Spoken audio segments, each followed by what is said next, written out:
Disclaimer: the information and education material contained herein is meant to promote the general understanding and dialogue of GANs processing. Such information is not meant or intended to serve as a substitute for a healthcare professional's clinical training, experience, or judgment. For patients and individuals, such information is not to be a substitute for professional medical, therapeutic, or healthcare advice or counseling. For medical issues or concerns, including decisions about medications and other treatments, readers, viewers, listeners should always consult their physician or, in serious cases, seek immediate assistance from emergency personnel. Prescription information, procedures, and use of medical devices information should be undertaken only by properly trained and certified medical personnel.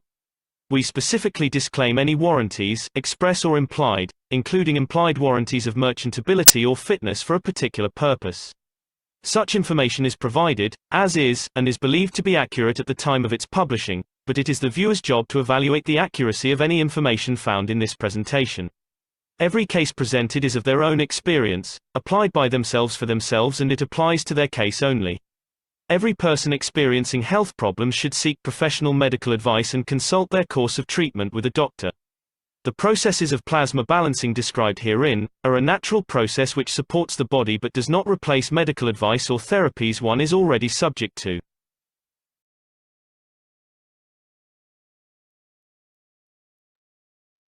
And now the part of the program which we've all been anticipating and waiting for Alex to come in and explain a little bit more to us about the plasma technology. And again, no matter which direction we go, we can seem to go deeper and deeper into this knowledge. I would say it's never ending, Alex, the depth of the knowledge. And the more you know, the more you can explain and the more you understand. Each area of this knowledge seems to have an endless depth to it. Am I anywhere close to being correct on that? Or do we just stop at a way over my head? Do we stop at a certain point and say we're not going any further? This is it. I've reached enlightenment. Or does it continue on and on and on? Well, personally, I thought this was it, and I want to thank you very much for that wonderful introduction, and also for leading the pack here. You're quite the leader, and everyone respects you highly for the work that you do. It's a beautiful Sunday afternoon in North America, and I want to welcome everybody here, including the foreigners. And the reason for that is because without you, this team would not be as powerful as it is, because we are broadcasting on 6 continents. And so this is so wonderful, because what we're talking about is the teachings of Aaron Tavakoli Kesh on behalf of the Kesh Foundation Spaceship Institute, teachings on plasma science. We're going through a process of reviewing the 4 years of teaching. We're in the Advanced Insight Review. And my name is Alexander. I am from Canada. It is September the 24th, 2023. This is the Kesh Foundation North America Plasma Education Series.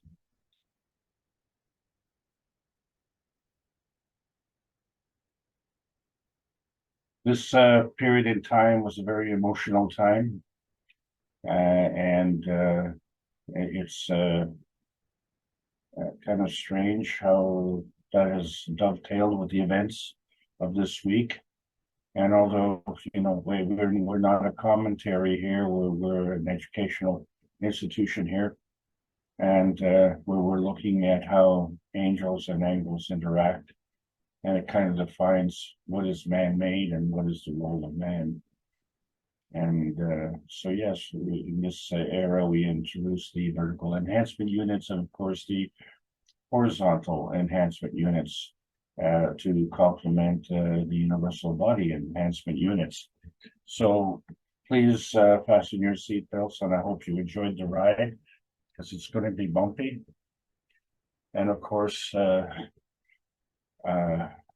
a few months prior to this, we introduced the Freedom Convoy, and a lot of people around the world were kind of astonished to see the Canadians reacting this way, because this convoy involved freedom and peace. And one of the things about the Canadians is that we have established over the decades a reputation as peacekeepers, the world's peacekeepers. And unbeknownst to a lot of people, including myself as a Canadian, and I'm a proud Canadian, but as senior members of the peacekeeping forces had to explain to me, the difference between a delivery boy and a peacekeeper is like a pizza delivery. If you're driving a car and delivering pizza, you could actually be delivering two things. You could be delivering your car to a thief, and you could be delivering pizza to a customer. And in fact, when the customer pays you, you could be delivering that money to a thief as well. Of course, your objective is to keep your car and deliver the money back to the restaurant that produced the pizza. So point of view is very, very important. So as a peacekeeper, the Canadian peacekeepers had to understand that they were not in the business of delivering weapons. So as they went around with their rifles, all the residents knew that those rifles were empty. There were no bullets. There was no point in attacking the Canadian soldiers, because you'd get a rifle with no bullets, and what good is that? And so the true meaning of peacekeeping came through. And this was the Canadian ethos. And the Freedom Convoy exhibited that ethos. And it was a protest seeking freedom, peace, and promoting love. This was the feeding system dividend. So people have to understand that there's a conditional feedback and an unconditional feeding. And a lot of people had to review their inalienable rights to understand, what do we have as citizens of Canada, as citizens of North America, and as citizens of the earth. And this is a really big deal, because we have built up this reputation over decades.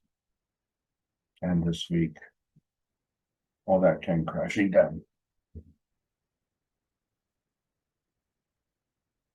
But the whole world is this problem with respect to what we call the donkey hesitancy, because as long as, you know, we're okay and we've got a little tiny perfect world, we don't have to worry about anything else. And this was the phenomenon with the truckers. You see, in their tiny perfect world, everything was fine because they had special exemptions. But when those exemptions were removed, they decided to join the rest of the population. And rather than being resentful, the rest of the population greeted them warmly.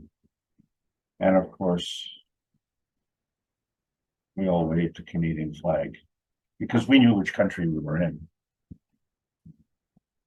And the Kesh Foundation has a flag too that promotes peace around the world. And this is all based on the technology by Mr. Kesh that he embodied within the book, starting with book number 1, The Universal Order of Creation of Matters.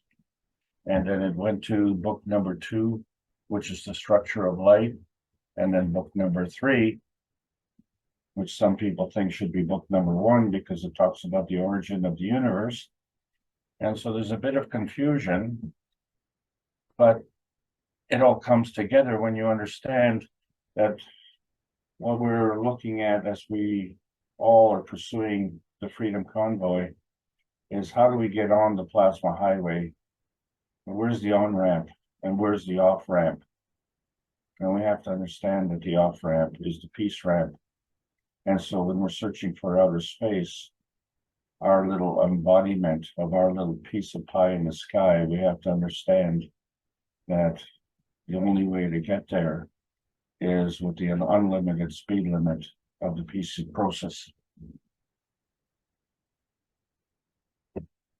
And to facilitate that, On October the 6th, we'll be doing a preliminary soul transmutation test.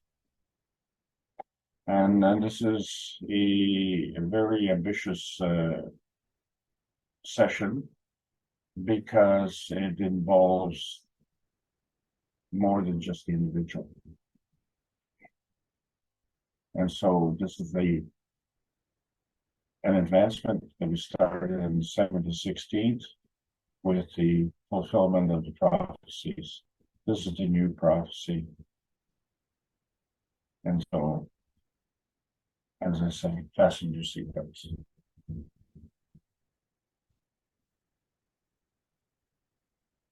Now, one of the byproducts, the dividend, as we call it, of the past 3 years was to develop the cups of life, and we all had a chance to do that within our homes. Everyone was able to do that, including children as young as 5 years old. And sometimes they're way better than the adults, because the adults have all these emotional attachments, because the cups of life facilitate the emotional strength that is part of the core space. It's a reflection of that inner space within us. And it comes from this nebulous point that we're trying all to identify.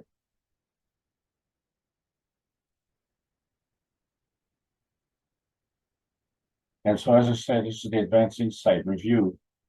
And as with all the Insight series, we see that we did advanced teaching, advanced understanding, advanced knowing, and now we're into advanced insight. And as I say, I thought this was going to be the culmination of the basic teaching, because we were crossing into no man's land and learning about laminar flow and the spectrum, feedback, manifestation points, and of course the refugium. And as we were traveling through these uncharted skies, trying to figure out who's the teacher and who's the student, who's the leader, who's the follower, what do you believe? Do you believe what you hear? Do you believe what you see? And then we realized that we have to follow the moral leader. That's what makes the default positioning choices. And, can we sort it out, and can we get elevated? And can we go through this rough road ahead? Certainly. But we just have to tune in to the inners and turn on the energies that it gives us and drop out from our resistance to overcome our soul limitations. So we understand the difference between the soul of man and the soul of body, and the physicality of the man of the body. And we see how we were all transformed into independent variables, and yet we're all facilitating the emotional presence. And the emotional presence really is between the emotion of the past and the emotion of the future.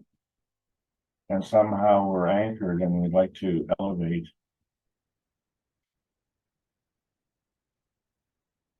So we have to look at the feeding system that comes from the sun and the feedback system that comes from the earth. And the interaction of these two field forces is what we call inertia. And what really makes this work is trust. You have to trust that it works. And why not?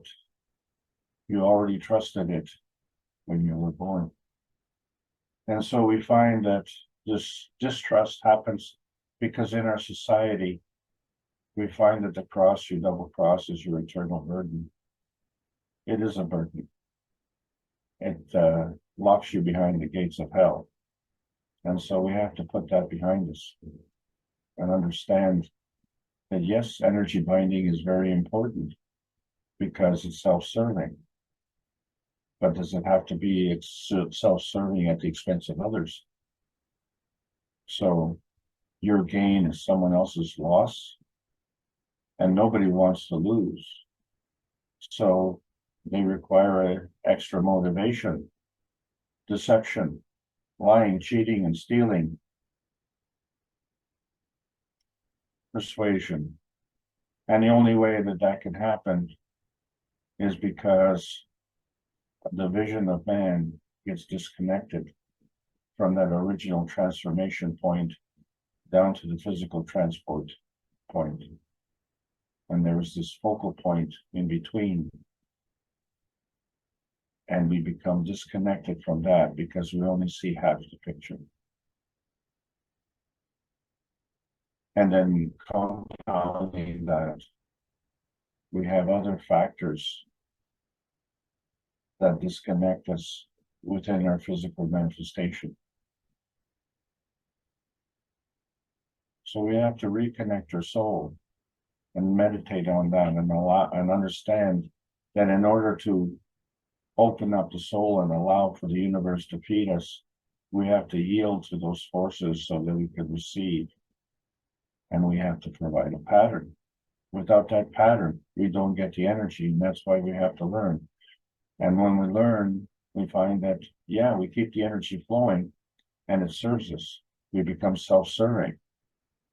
And furthermore, we become more self-serving when we're doing it at the enhancement of others, because when we realize that our community members are sick and we are healthy, it doesn't matter. Our community is still sick. So if you want to live in a healthy community, make sure your neighbors are healthy as well. So we have to give. And why do we give? Because energy is in motion. But energy is always positive, so it has a charge. That charge reflects the motion. And so the negative is the giver. The positive is the taker.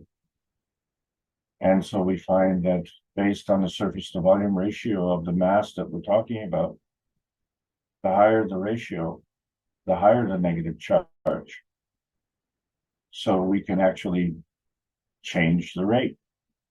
We can change the charge. We can change the intensity.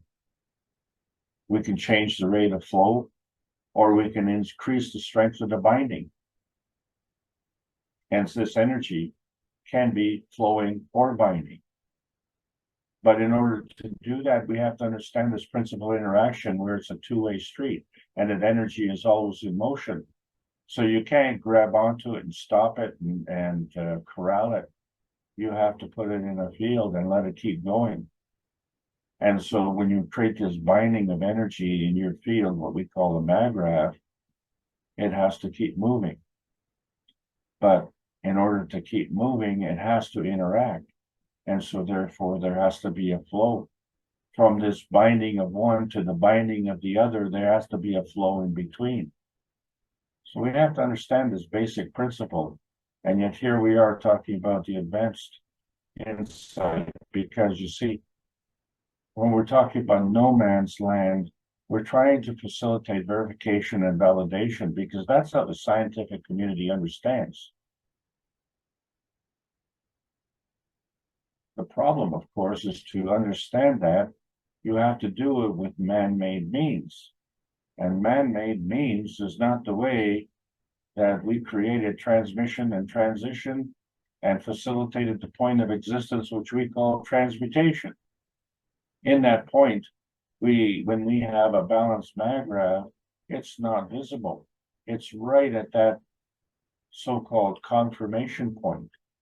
This transmutation is a crossover point that crosses over from the vanishing point. And that crossover point is somewhere in between. And it's undifferentiated. It's no man's land. This is the limitations of the soul and how it can transmute from the plasmatic reality to the physical reality. And as we said, it's a two-way street. So if it can go from the physical reality, it can also go back to the plasmatic reality. But there's a key difference. Then when we're talking about the plasmatic reality, that's manifestation. But when we're talking about the physical reality, that's materialization. And so likewise, to go from beyond the vanishing point, from the point of transparency, we have to cross over no man's land, where we go from dematerialization to materialization. And since it's a two-way street, we have to understand that we have to cross no man's land again to get to the point of dematerialization. How does that work? We talked about somatids, tiny bodies, so tiny that even this picture with 30,000 times magnification, which no doctor in Canada has, shows you live blood cells. And as you can see, there's nothing in there. It's just a ring. And then in between these blood cells, there are these tiny dots. Those are the somatids. And so between the somatids and between the cells is no man's land, because the somatids are created by the red blood cells. And where do they go?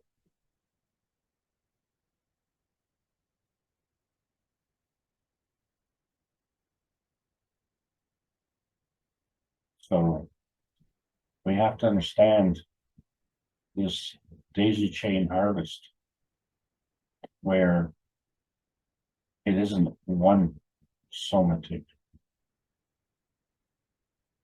It isn't one energy pack. The flow keeps coming, and it comes in a certain direction with a certain strength, and more keeps coming. And so we look at the harvest of all of this energy coming together. So there's you at the beginning, and the energy flows, and it comes out the other side. And of course, that's not you, right? You is what you bind. What's not you is what you flow. And so in between each connection, between each station, between each lily pad, there's a connection. And so the relationship is, if we're taking from the left, that's me. Then if we're giving to the right, well, that's not me. And we see the result, the harvest. The sun, the earth, the vertical people, the horizontal people, the human people, we're part of the horizontal people. And then, of course, that waste, which we throw away, that planet somewhere in the nebulous universe. And so we see that this energy that is coming in is strong. And as it gets to the other side, it gets kind of weaker. But actually, it's not. Because there's a continuation.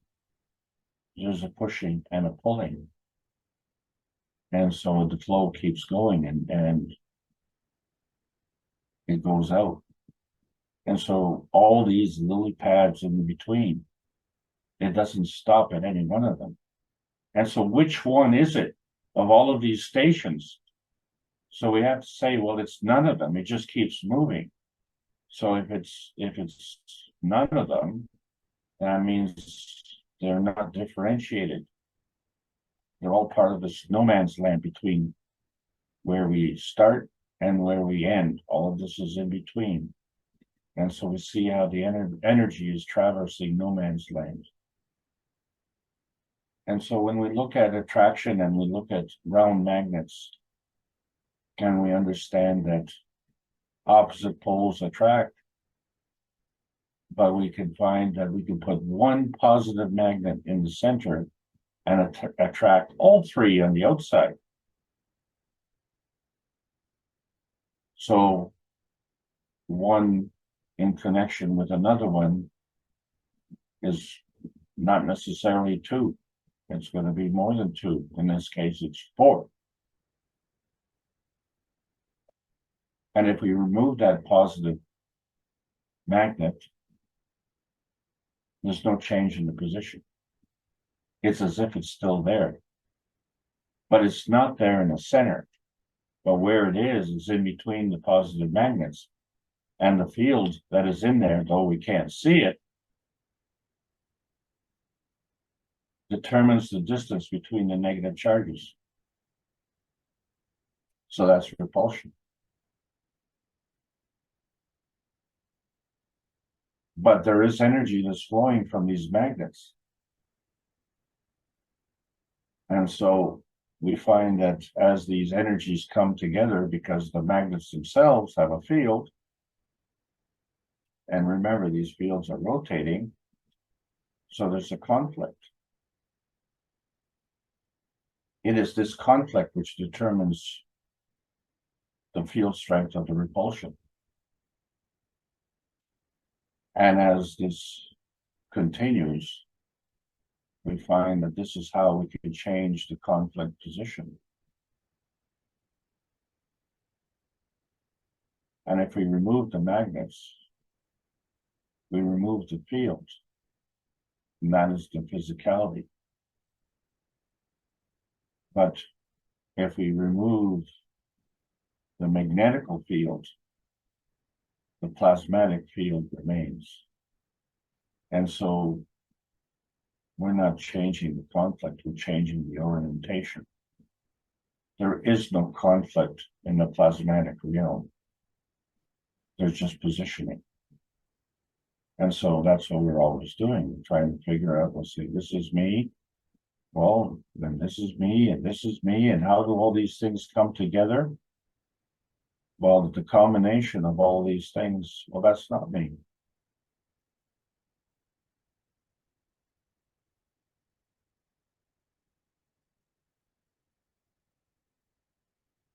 This is me. This is your soul. The soul is within the plasmatic field. And beyond the plasmatic field, well, that's not me. But that's energy coming from me. And so to understand the dynamic plasma, we have to understand that inside us, we have a plasma. And around us, we have a plasma. So inside us, where our soul is, this is me. And this, what goes around us, well, this is not me. And some of us refer to this as an aura. And say, well, I see your aura. So that's part of me, isn't it? So inside the aura, well, this is me. But outside of the aura, well, this is not me. So we have to understand that this is an exchange which we call the dynamic plasma. But there's a difference between the aura and the soul. And so what is that difference?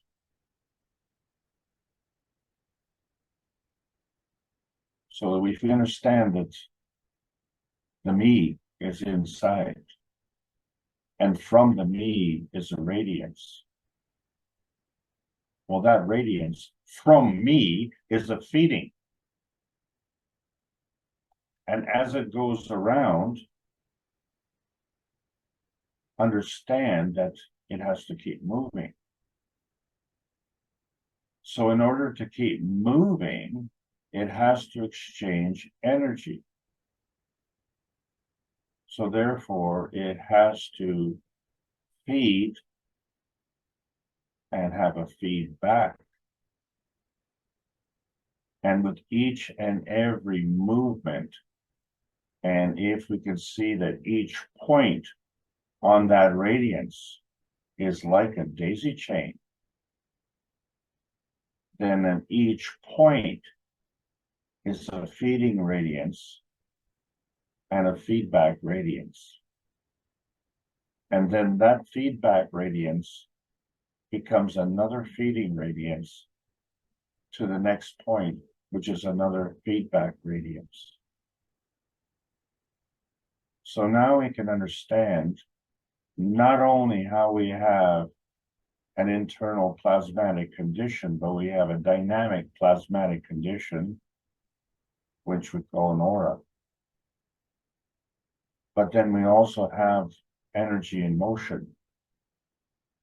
And so we see that the contributing factor is defeating radiance. But in order to stay on course, it has to have a feedback radiance. Because say this is me and this is not me. So if you want to stay on track, you better stay on the me track. And then if you're going somewhere else, then you have a dynamic plasma interaction. And so you have a me track and the other dynamic plasma has a me track.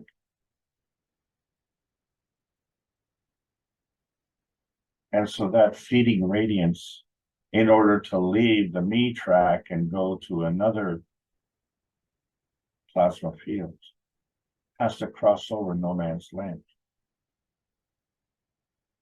And so in order to get there, then you have to identify, this is me, this is my feeding radiance, and this is not me, and that's my feedback radiance.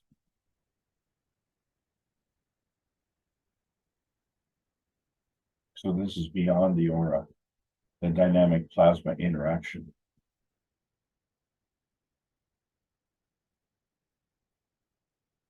And you can't determine where it's going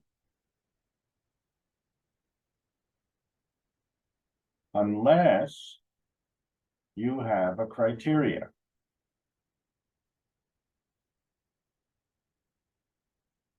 There has to be a common denominator. And what's very, very interesting is that that can be done two ways. One way can be a general broadcast, like the sun. So it's unconditional. It doesn't know what it's feeding, it just feeds everything. But then there's the conditional one,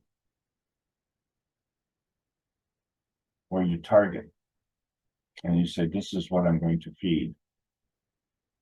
And in neither case is there a guarantee that there's going to be a feedback, because if the destination doesn't open, allow, yield, and receive, it can't receive. And if it doesn't have a pattern, it doesn't have the field strength to receive.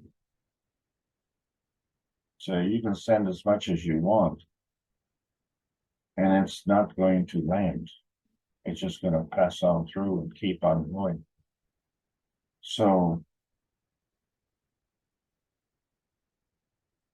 in order to understand how do we cross over this no man's land, then we have to find this point of transmutation, because we exist in a plasmagen state, plasmatically. But we have to understand, how do we go from Earth space to outer space? Because we are in a physical state on Earth space. And outer space is somewhere in this no man's land. We don't know where it is. But we know by connection now.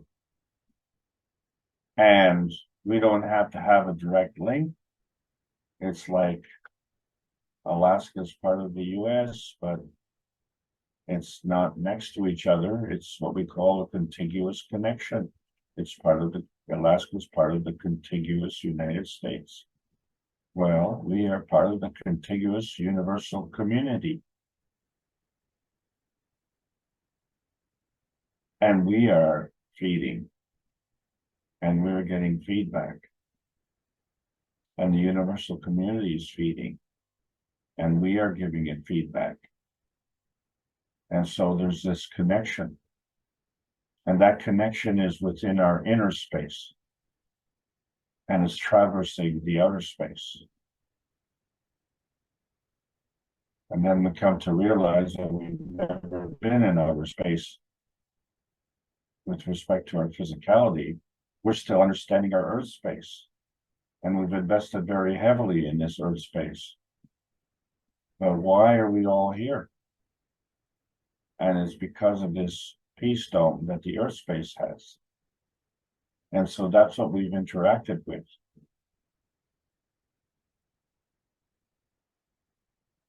And so that's the point of view of the Earth space. And so that Earth space is gravitational. And we had a dream to come here.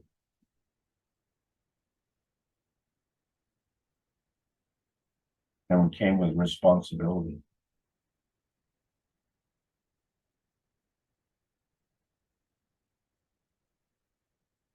And so we're all seeking this greater oneness. But this greater oneness has to do with being an independent dependent. In other words, we're dependent on the Earth space, but we're all independent. So we all have this feeding radiance and this feedback radiance. And what's in between is no man's land, what we call the common good. This greater oneness that we're sharing every week. We've now gone to 292 sessions every Tuesday, the one nation, one planet, one race, and it's for world peace. Yes, it is, because we are the magnetical residue. We are the fabrication of the attraction and repulsion field forces that we call gravitational convergence and magnetical divergence. And we're all independent variables, but we're all each one in an interdependent universe. So through that, we can reach one. Each one can reach one and facilitate an emotional transformation and teach one. This is what we need: one nation, one planet, one universe. And so now we understand the words of the song Imagine, as sung by John Lennon. Imagine there's no heaven. It's easy if you try. No hell below us. Above us, only sky. Imagine all the people living for today. Imagine there's no countries. It isn't hard to do. Nothing to kill or die for, and no religion too.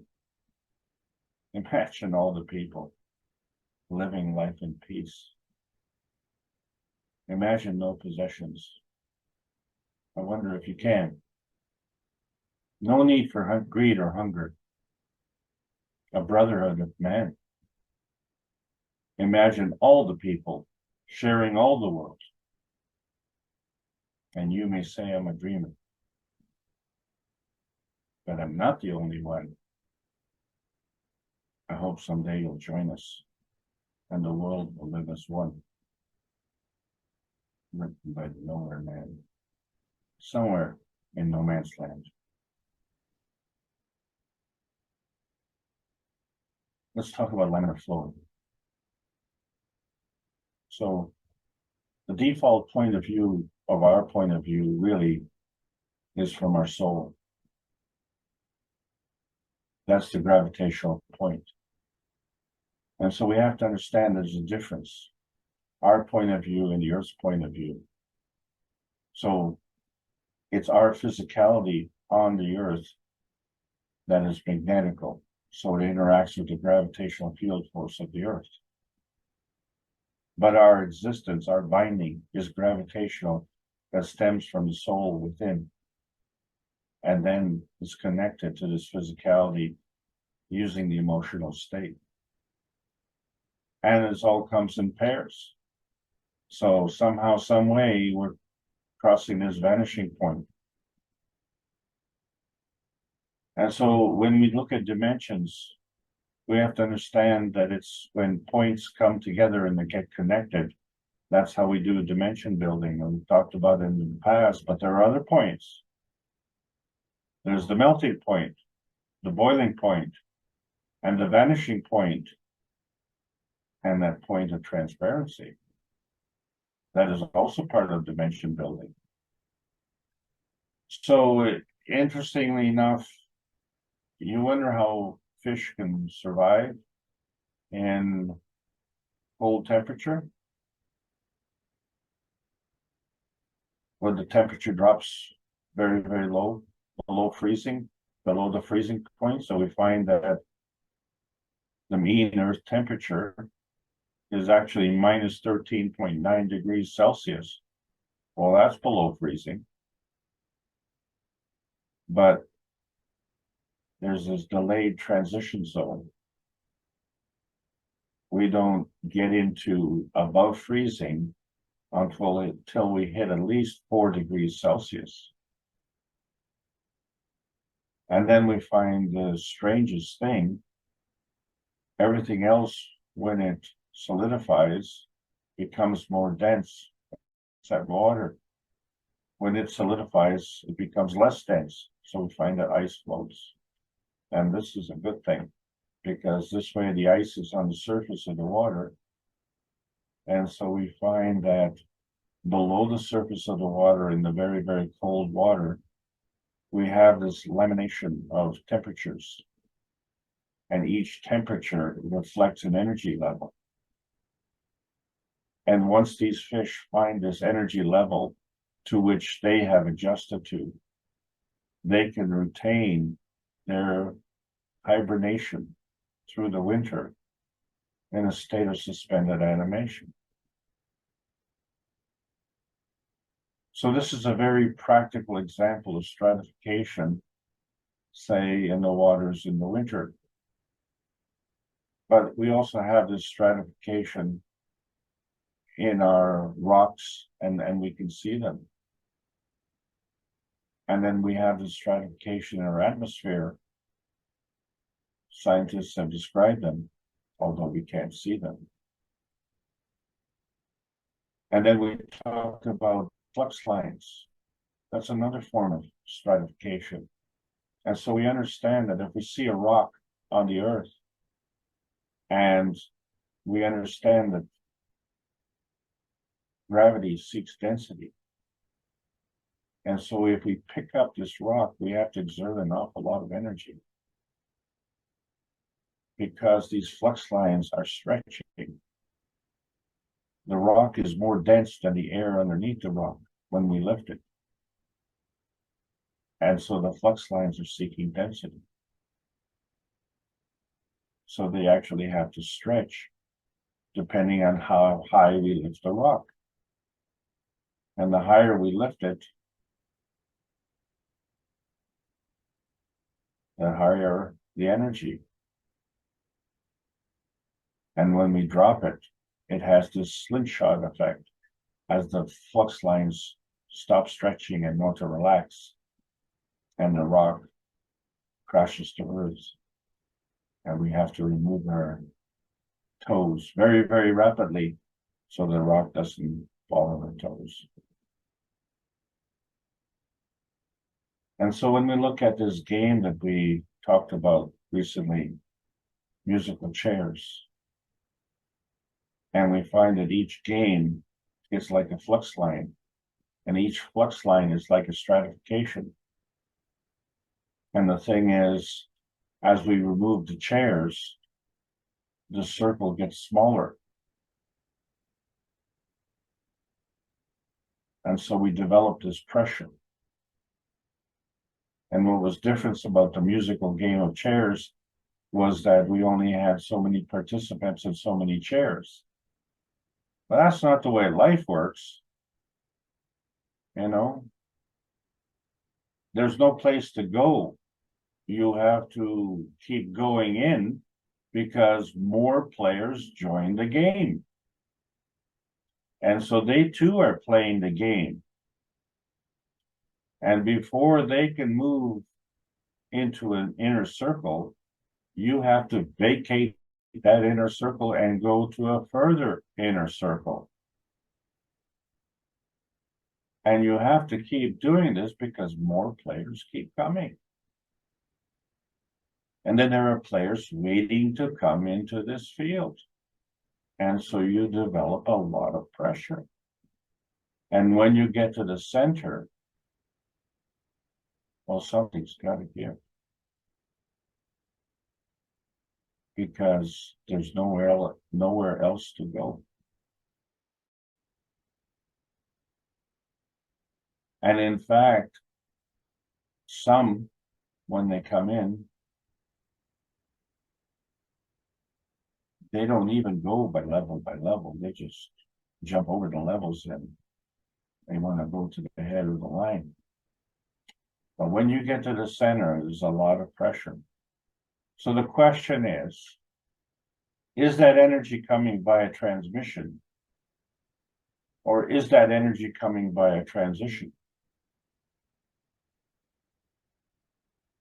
Well, since the rings are converging on all sides, we have a problem.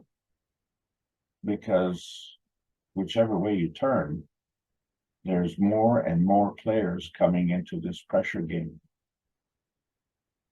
There has to be an exit. And so we see, well, this is what happens. There's this hydraulic pressure. But there are different characteristics of this pressure. Say, for instance, gases, they can be compressed, but liquids can't be compressed. Solids, well, solids get crushed under compression. So there's a difference reaction to this pressure. So when we talk about hydraulic pressure, that usually refers to the liquids, because we use it for exerting pressure to facilitate motion. But there's a different kind of motion, such as in an avalanche. And what's interesting about an avalanche, of course, is that it starts suddenly. So for the longest period of time, it's not moving at all. There's friction and there's pressure. And that pressure increases the friction, and that friction acts like a brake to stop the slide. But then it comes to this pressure point, and it starts to slide. And the point that it slides, it is no longer crushing the stones underneath. They start rolling. And what's interesting about an avalanche, and that avalanche can also be not only slow, we call that an avalanche, but it could be a rock slide. That's also an avalanche. Or it could be a mudslide. That's also an avalanche. And all of them have the same characteristics. They overcome this friction and they go down the hill. And they go at such a speed and with so little friction that when they come to the bottom, they don't just sit there, but they actually go right on up the next hill as if to defy gravity.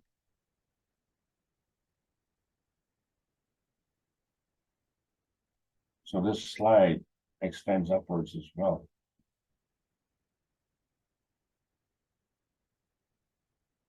This is called cascading,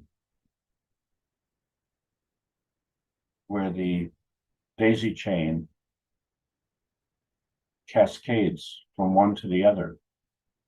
And so the pressure, which we call the strength of the flow, and we know the direction, it comes in and goes out at the same rate. There is no friction. There's just a connection. There's a flow as if there's this daisy chain.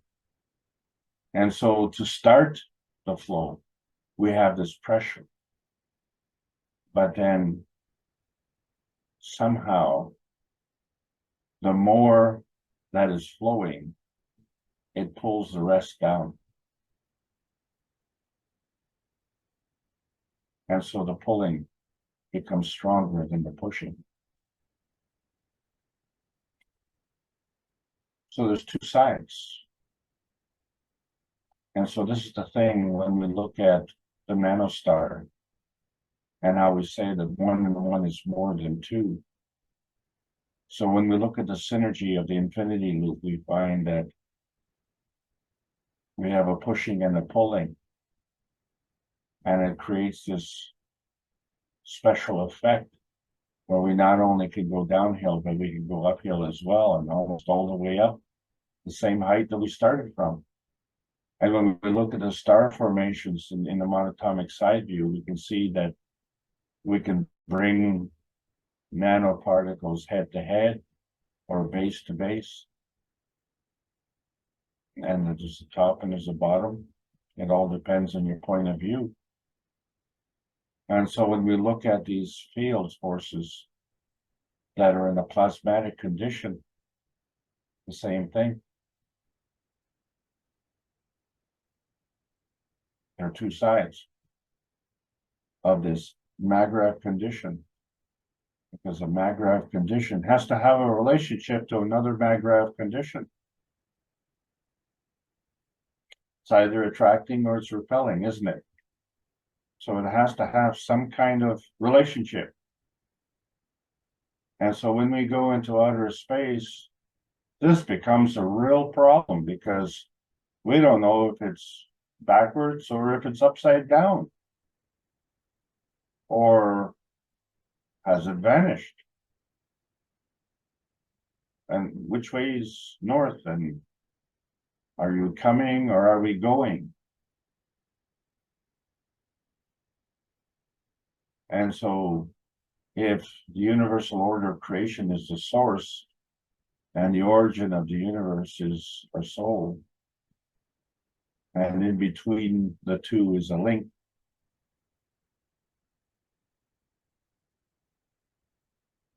so is our Earth space the launch pad, or is our Earth space the landing pad?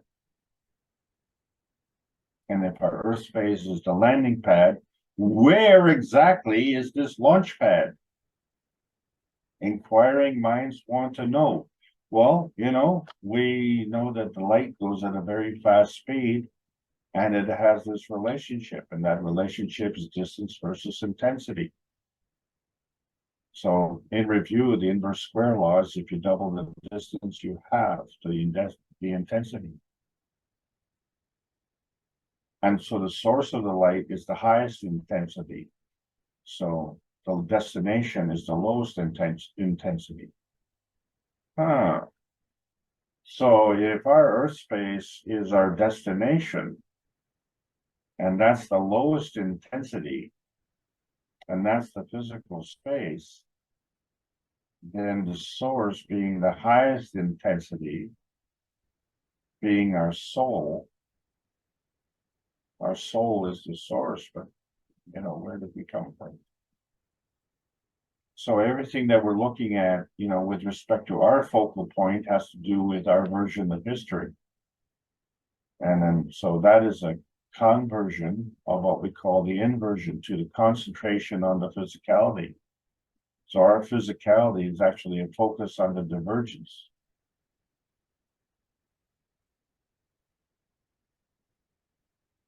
That seems kind of contradictory. But, you know, we can also maybe turn the light up and focus on the convergence. So the light becomes almost, you could say, anti-gravitational. We can shine the light up or we can shine the light down, it still shines. And so if the light is shining from the top down, so then the focus is on a divergence and it comes back to the convergence within the flashlight. Would that be true? And then we introduce lasers. Laser is an acronym for light amplification of stimulated emission of electromagnetic radiation. It doesn't converge, nor does it diverge.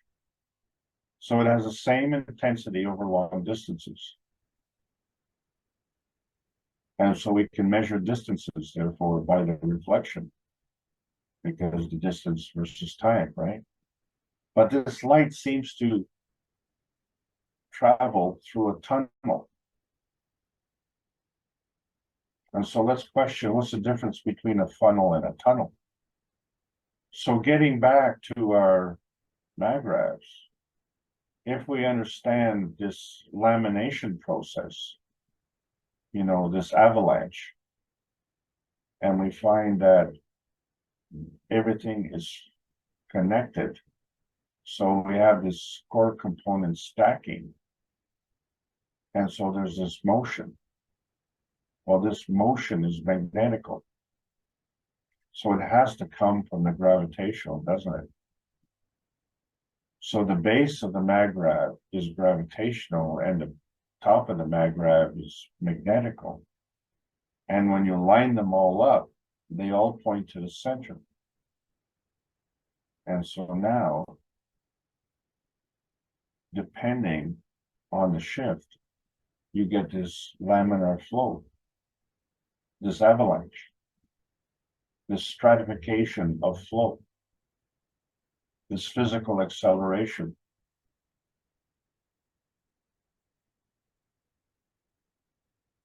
This plasmatic superconductivity at room temperature. That's a tunnel, but what about a funnel? Let's look at a tornado. And so we notice these dark skies and these vortices, and when you get three of them, they create a funnel cloud. And that funnel elongates. And it comes all the way down to the ground. At the point when it reaches the ground, there's friction. And at that point, there's a physical state. So we find that the creation of the tornado is in a plasma state. And when it rips up the ground, it's in a physical state. There is no physical damage until it comes in contact with the physical state.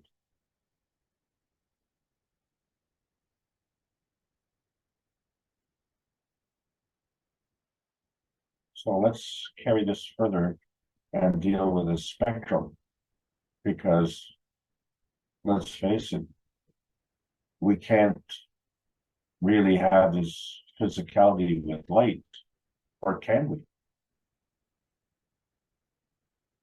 So when we look at a rainbow, do we see that there's a laminar flow in that rainbow? There are different colors. And can we see that the ultraviolet is on the inside of the curve and the infrared is on the outside of the curve? And that each color within that rainbow has a different wavelength and a different frequency, and there's a relationship between the wavelength and the frequency. So as the frequency increases, the wavelength decreases. So we find that the ultraviolet is of a higher frequency. Well, the higher frequency is gravitational because it has more energy. So maybe now we understand the yellow submarine and where we're sitting, and why we want to travel through the sea of green in our yellow submarine, which is kind of like a, you could say, a tunnel within the color spectrum. But we also have double rainbows. And the thing about the double rainbows is that the second rainbow is inverted, where the infrared is on the inside curve and the ultraviolet is on the outside curve. And then there's this gray area in between. And so this double rainbow creates this tunnel effect in this inversion. And so we see this laminar flow. And this laminar flow goes right around the world. We call it the peace dome. And do we understand now that this peace dome travels around the world as a superconductor?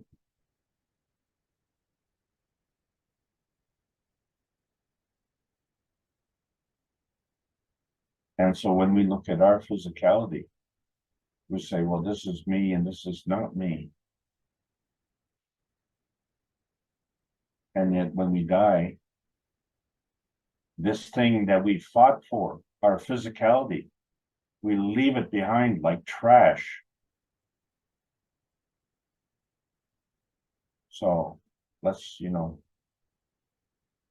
let's take our trash with us. Please take your body with you when you cross the Bordeaux.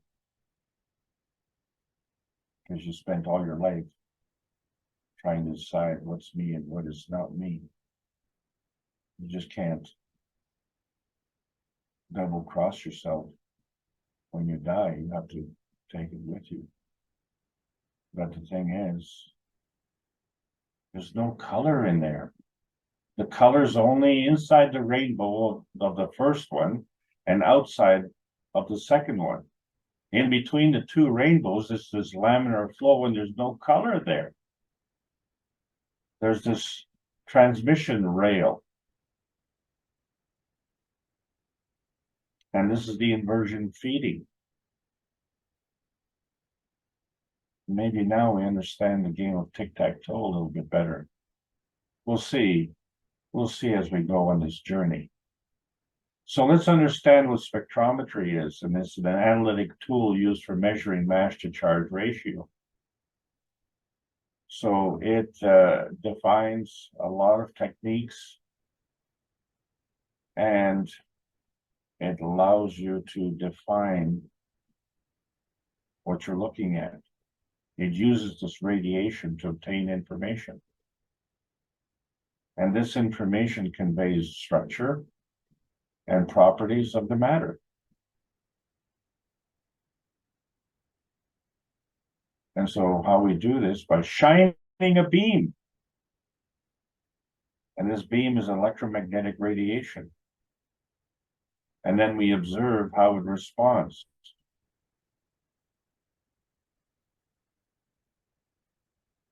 So by shining the beam, we stimulate it, and from that it responds to us. This is spectroscopy. And so we find the color spectrum, kind of like a rainbow, but it's different. It's different from, each one has its own unique spectrum, like a fingerprint.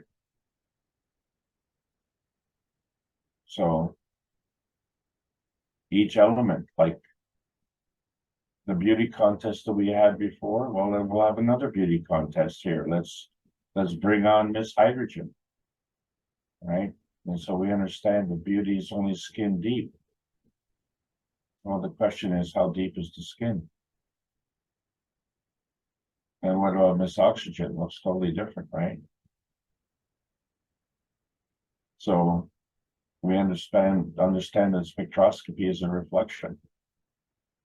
In other words, what you don't absorb. A spectrum is what you reject. So the spectrum, as you identify it, is what you see. In other words, when you're looking at blue jeans, they're not blue jeans. They're every other color except blue. The blue is a reflection, not to be confused with an emission.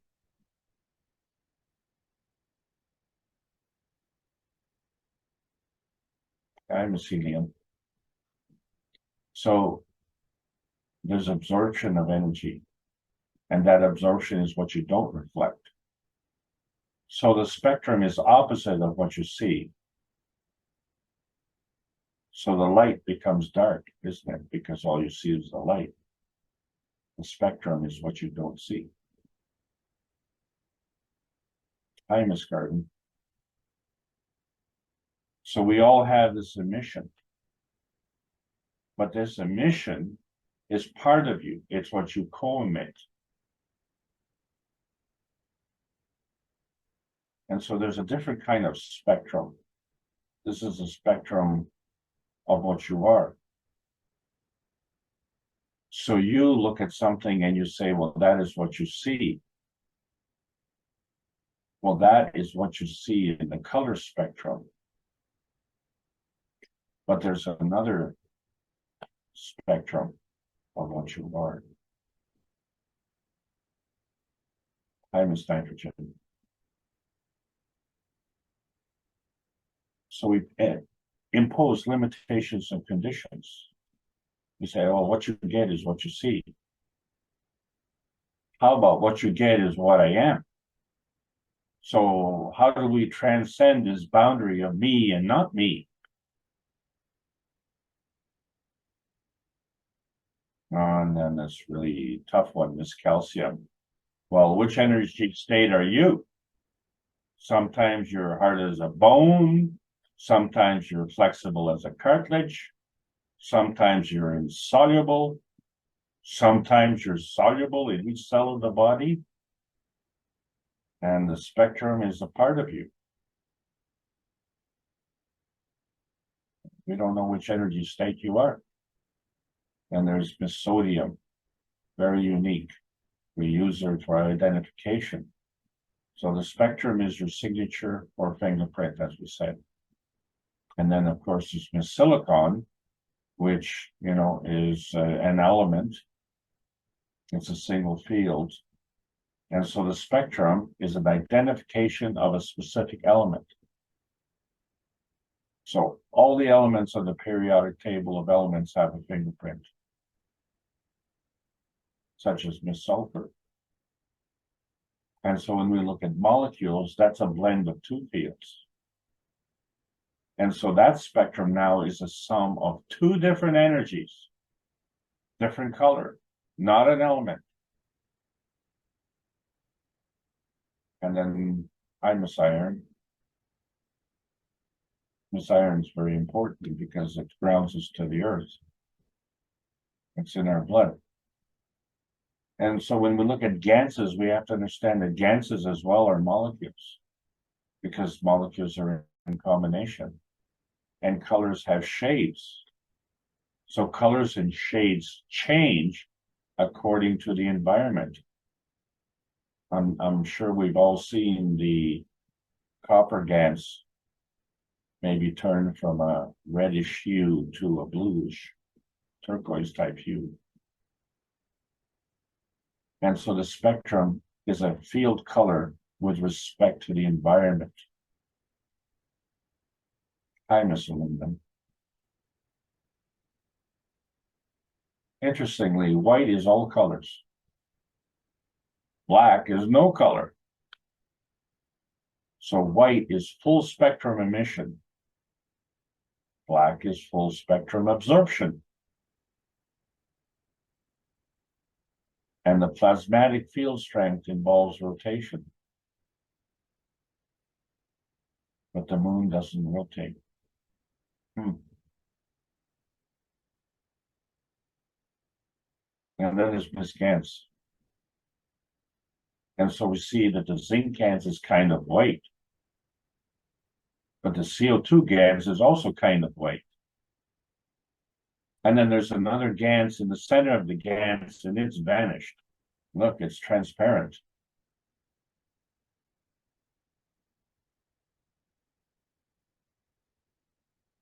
So what's feedback? So when we talk about the rate of change, we talk about the feeding soul, which is intention specific, interacting with the feedback of the environment, and that's environment specific. And so we identify that as the emotion of presence. But none of these three things reflect the rate of change. So there have to be conditions.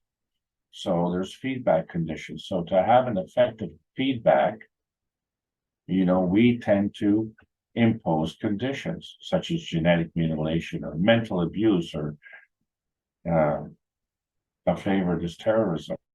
Very effective feedback. Well, feedback to what?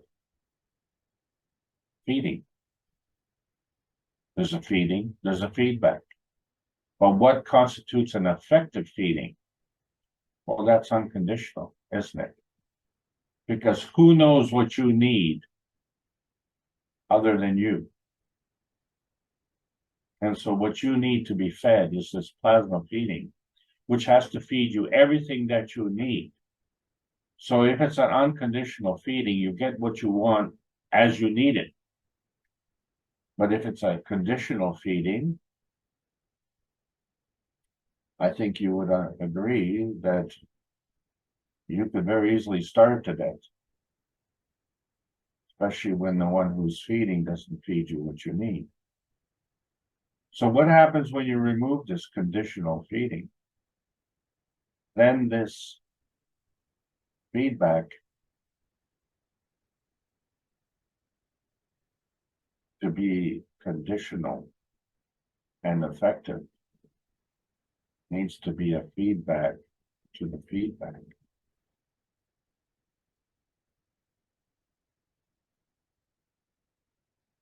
In other words, in order to be an effective feeding, that has to be unconditional. So if the feedback is unconditional, then you are getting what you need from the environment.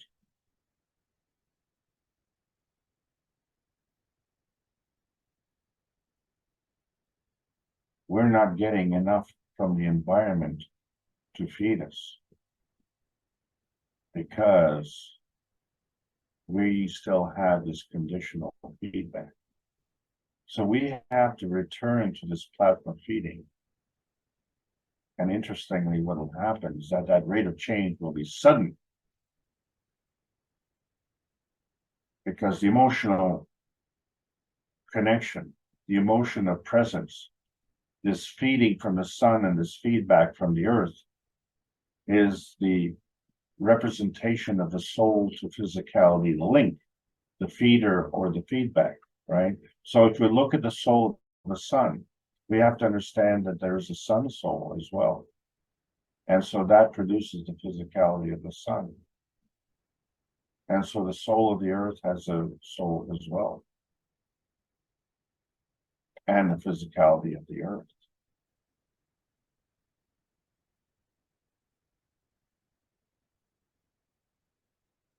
And as we've said in the past, that if you have these physical magnets and you have this field of repulsion and this attraction, and you can't see it, but you know it's there because you have this physical feedback, that's in the physicality. But if you go into the plasmatic state, things change. So in the physical state, you remove the magnets, you remove the field, but in the plasmatic state, the effects of the fields remain. The cause of the field forces is gone, but the field forces remain. Think about it. We all have this nostalgia. You know, older people, they're reminiscing of the 70s. Maybe young people would be reminiscing of the 90s. But the 70s were very pivotal because a lot of us were doing California dreaming. And we had the vision of electric vehicles and UFOs. And we already talked about John Lennon and the song Imagine, and his song Give Peace a Chance came from the 70s.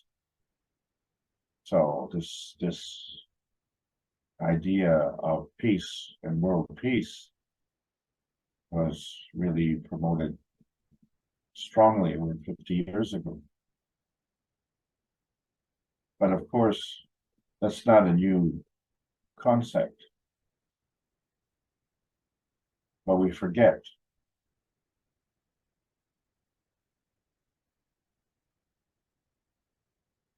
The point is, the 70s are gone, but we remember.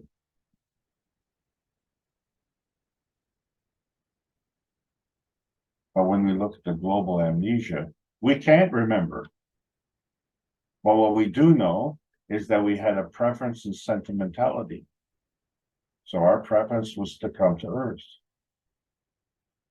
We had the sentimental connection with Earth. That's why we preferred it. And this was a dream manifestation. And that would be a plasmatic manifestation. And that became a physical manifestation, which we call materialization. And we can't remember. That's called collective amnesia. But all of us have it, and all of us are here. And so the effect is through the collective souls.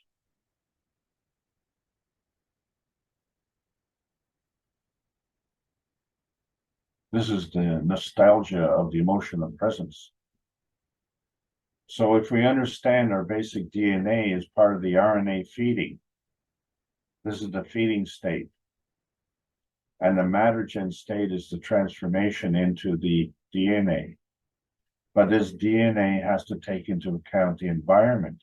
So we have this mRNA feedback. This is part of the feedback state. So our physicality in the matter state, the small m physical matter state, is dependent on the interaction between the feeding and the feedback of the feedback state. So this is where the moonshine comes in, right? This is where we talk about the vanishing point that meets the point of transparency. So within us is our soul, and it has to cross over the supragranular layer, which is the point of inversion. And so that manifests the presence of our soul shine. So the sunshine, moonshine, and soul shine. And this moonshine is really emphasized with what we call irradiance. So radiation is the presence of sunshine. So the irradiation is the absence of sunshine. It's the presence of moonshine and the soul shine of the earth sign. So your soul shine and the presence of the earth shine.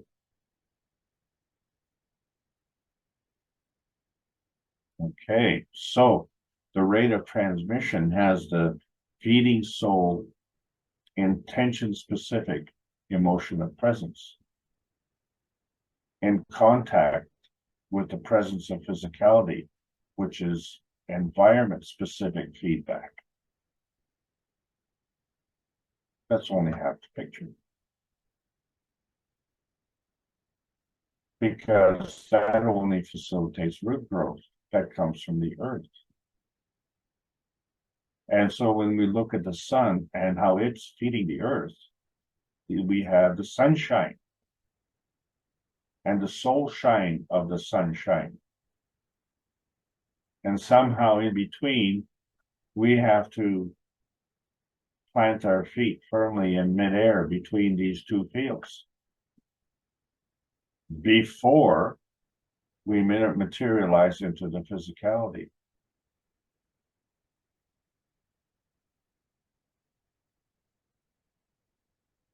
Well, getting back to the rainbows, if we have this different curve, then that's not the way the double rainbows work. This is not normal.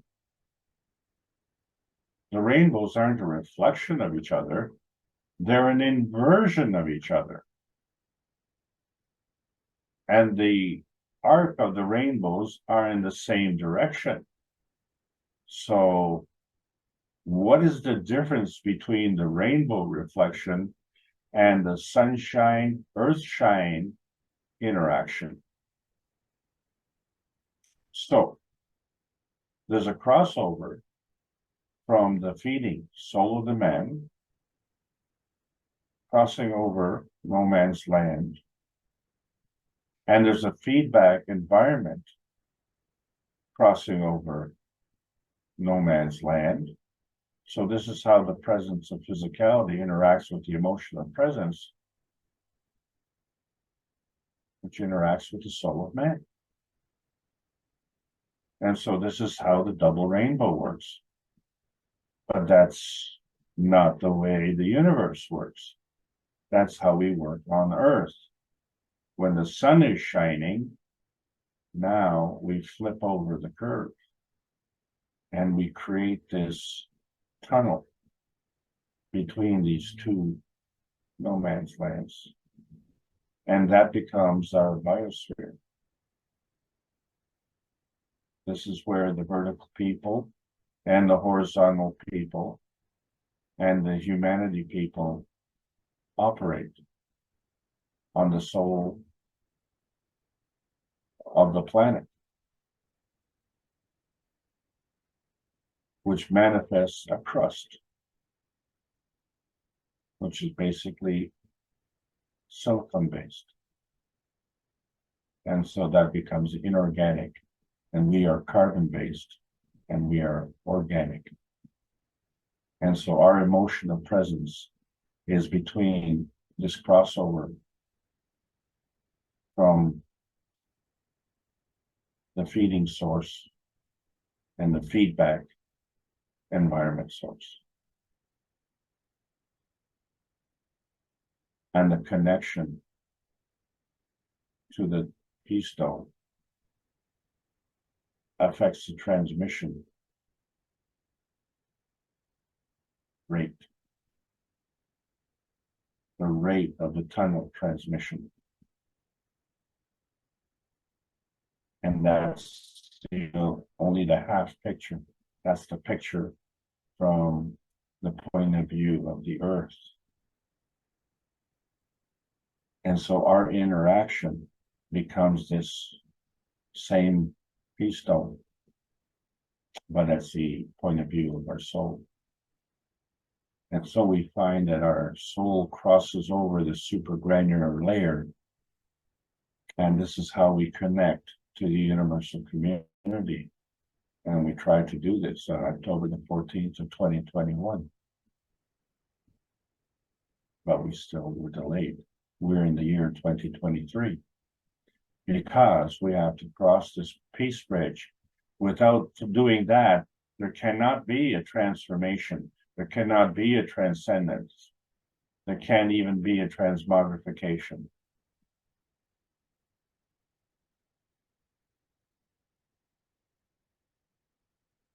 So our aura, which is our peace stone,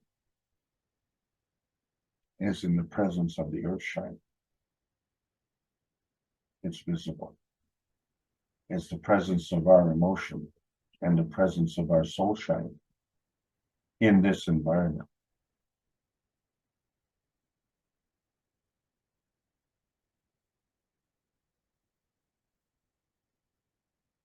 But our aura is the representation of the soul of the body. So we talk about the manifestation point now. So when we look at the rotating poles on this planet, and as we said, the Earth's crust is made up of silicon. And so there's mountains, there's valleys, there's oceans, and it goes up and down, but the Earth keeps rotating. And so we see this spiral that comes to this core, and the spiral spirals inward to the core, but it also, there's another spiral that comes out from the core. It's a two-way street. And so we see these two rotating hemispheres of the Earth, but the field, the physical field, rotates in one way. So whether we're in the northern hemisphere or the southern hemisphere, our feet are firmly planted on the ground. So what happens when we have this cement mixer and we put this stuff in this drum that rotates, and we find all the stuff sits in the center? But we want to create telephone poles, and sometimes they're wood and sometimes they're concrete. They look kind of the same, except they're made of two different materials. And we use telephone poles for energy transmission. But to make them is a manifestation of the energy. So we decide to make concrete poles, and we do that by taking that cement mixer and mixing it at a very high rotation. And so instead of all the stuff clumping into the center, we find that the telephone poles have a hole in the center. So due to the rotation and the speed of rotation, all the cement mix that was in the center has moved to the outside. And if gravity seeks density, then clearly the outside of the pole is more dense than the hole in the pole. So in this case, the gravitational field is on the outside and the magnetical field is in the center. But nature has its way. And if we look at bamboo poles, they're not rotating. They just grow straight up. But they have this outside bark, and then they have this hole in the center. And the gravitational component is in the center. And so the manifestation, the magnetical, is on the outside. However, it is an interaction field. In other words, it is a materialization of the interaction of the soul of the bamboo and the soul of the earth.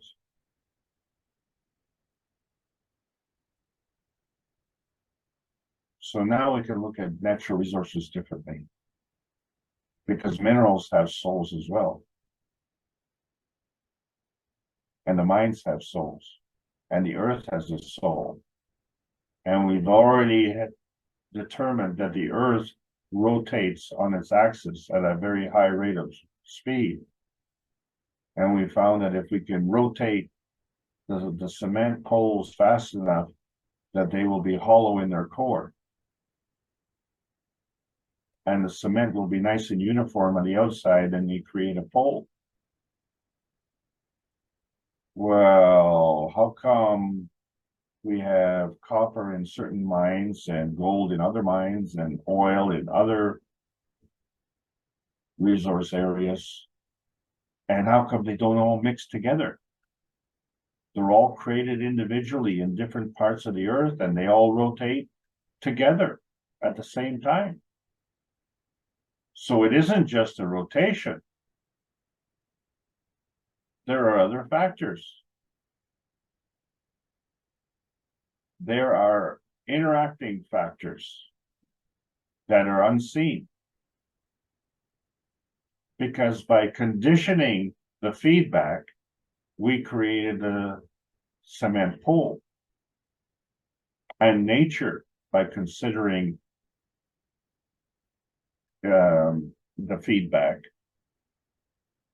putting a condition on the feedback, created a bamboo pole. But the minerals have a condition specific to a location in the rotating field. And so we have unique elements. And we have a periodic table of elements with a whole bunch of elements, over 100 of them. And so they're not all scrambled up all over the place. We can go and we can mine a specific mineral. So we have a gold mine, we have an oil well. And so this, now we understand the Magrav feeding conversion, because energy comes in and more energy comes in and is absorbed through what we call the gravitational force fields of attraction. But before that happens, there has to be an emission. Energy has to go out, and more energy has to go out. Stuff that you don't want, that becomes part of the repulsion, a magnetical field force of repulsion. And so the Earth operates this way as well. And so it has a core and it has a magnetosphere, and then in between it has a crust, and that is where we live on in the biosphere, in that midpoint, that balance point. But we all live in different locations, and we all have different types of conversion. We all look different, and we are all independent variables. And yet we're all dependent on this maggrav feeding conversion system here, as are all the elements.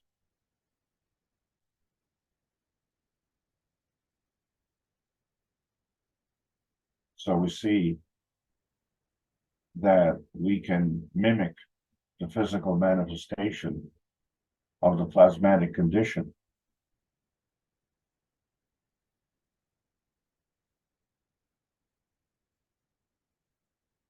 And now we better understand what we mean by plasmatic air.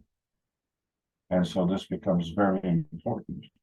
There is a plasmatic nitrogen, a plasmatic hydrogen, a plasmatic oxygen, a plasmatic carbon, a plasmatic amino acid.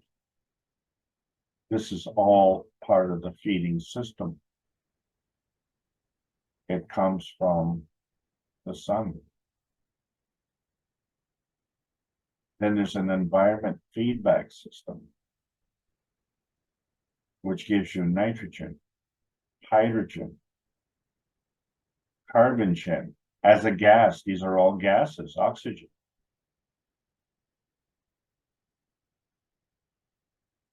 And from there, we can create ganses, which are gases in a nanosolid. And then we can create carbon, which is also a solid. And so now we understand that when we have the cup of life, we're not drawing the energy from the sun, we're creating the energy from the environment. We're taking the physicality and increasing the energy level and creating a gas. And these cups have characteristics. They're emotional or they're physical. And then there's the earth cup, and then the combination of the environment cup. And of course, each of these cups has a soul. So each cup is magnetical gravitational field relationship with a soul. But collectively, all the 5 cups have a magnetical field and a gravitational field and a soul. And so we find that there's a universal cup that is made differently, that operates the way our brain operates. Then there's the cups of life that operate the way our physicality operates. And there is this energy transfer. And we're all good at target practice because we all wake up in the morning within our bodies. And so we're facilitating constantly 24 hours a day, this dynamic transfer state and this physical destination state. We just do it more effectively when we sleep, because then we don't have the lowest physical energy slowing us down. We let the physical body rest and draw in as much energy as it can before it gets active again in the morning. Right? So now we understand the difference between the feeding and the feedback, and how we can do this at a higher energy state. And when we do this at a higher energy state, then the rate of transfer is also higher by many orders of magnitude. Well, can we do this throughout the energy exchange and the soul level, the energy exchange and the soul of the body level, or the energy exchange on the physical level, and then the energy exchange on the earth level? And so the answer, of course, is yes, we can. And so we're looking at plasma feeding, which is energy exchange at higher orders of magnitude. And so this plasma feeding is a two-way street. And so we see that it can be natural creation or natural decay, or like the sun, it can be catalytic, where it's very stable. So when people are asking you, what is plasma? Try and define it for them. Say it's a kind of energy state, and there are different energy states. Explain it in your own way to understand the difference between a plasma energy state and a physical energy state, and what is your point of view. And so this introduces us to the concept of earth space, inner space, and outer space. And this is what life is about.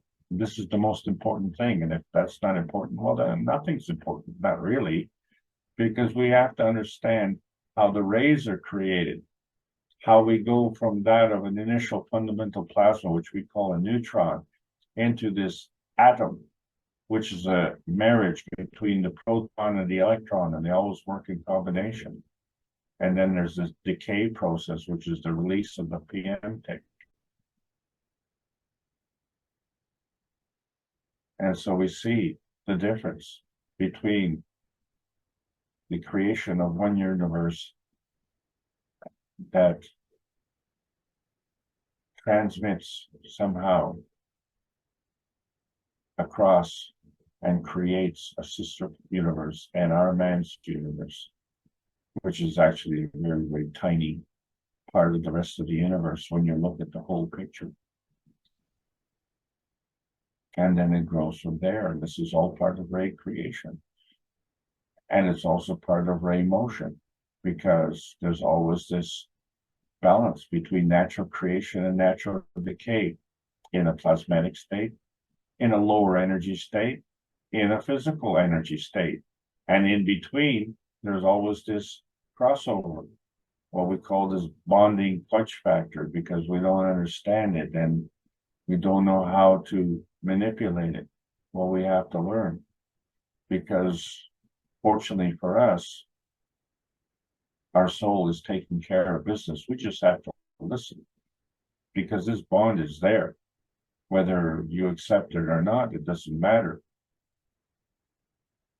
It would be better if you did accept it, because then it would make the energy flow a whole lot better. So this is where we have to understand the limitations of the scientific community and the limitations of the spiritual community. Yes, individually they have this balance, this Magravh condition, but it's not fulfilling its duty. It's the duty of the plasma science to add to the knowledge so that these two fields can work together. One and one can be more than two. And we understand now the relationship. When we look into outer space, we talk about fields and photons, but when we talk about the inner space, we talk about particles and waves. But it's the same thing. They are our relationship. It all depends on the environment. So when we look at the principal matter, we say, generally speaking, it's these PM ticks that come together into a force field interaction, which we call antimatter, dark matter, and matter. This forms a Magravh. And so to the Magravh come the PM ticks, and from the Magravh go the PM ticks. And so when things are coming or when things are going, they're either magnetical or gravitational. And they're all Magravh. So you can clearly see the difference when we're talking about relationships like the electron and the neutron, which are kind of the core components. And so when we look at the reality in the manifestation, we understand that two fields come together to form another. And it's the plasma feeding that leads to the manifestation. But that manifestation could be non-tangible or tangible, non-visible or visible. And it's a form artifact. Every manifestation is a form artifact. So therefore, emotion of presence is a form artifact also of energy and motion.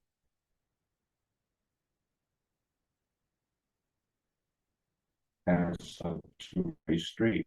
So when you look at everything with respect to creation, right? It's a Magravh plus the emission,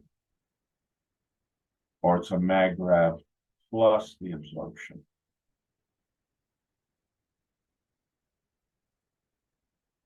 And the higher energy state feeds the lower energy state. And plasmatically, this is done by at least an order of magnitude. And so each of these energy state changes can manifest through natural creation or natural decay, or they can remain catalytic, which is non-consuming. And the transfer rates are always higher in the higher plasma states, also by many orders of magnitude. But plasma is bound to the ethos of the universe. That is the fundamental part of the creation of the universe that we have to understand. The universe exists from energy, and energy is always in motion. And so therefore it's always positive and always has a charge to understand the direction it's going. And if it's going, then you know that all things are working in combination. Something you're launching from, another is you're landing to. And you don't have to be in the same energy state. You can go in between energy states. And that's why when you look at the energy state that's in between the earth and the sun, and you say, well, there's nothing there. Well, yes, it's a vacuum, but it's full of all of these PM ticks, which are flowing all over the place. And so this becomes the field transaction currency. Energy is a plasma fuel.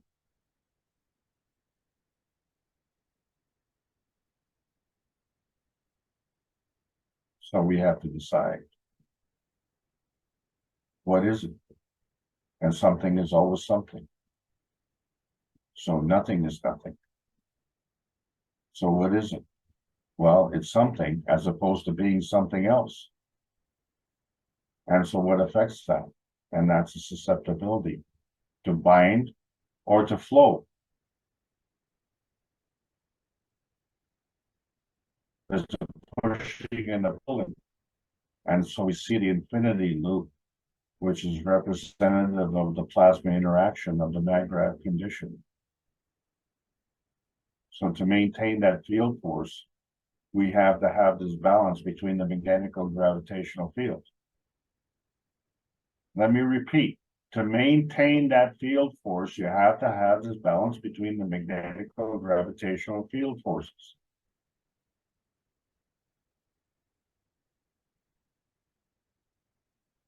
And so when we're looking at light, we're looking at the physical light.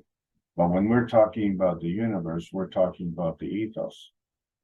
And that involves morality, compassion, courage. These are all factors with creation.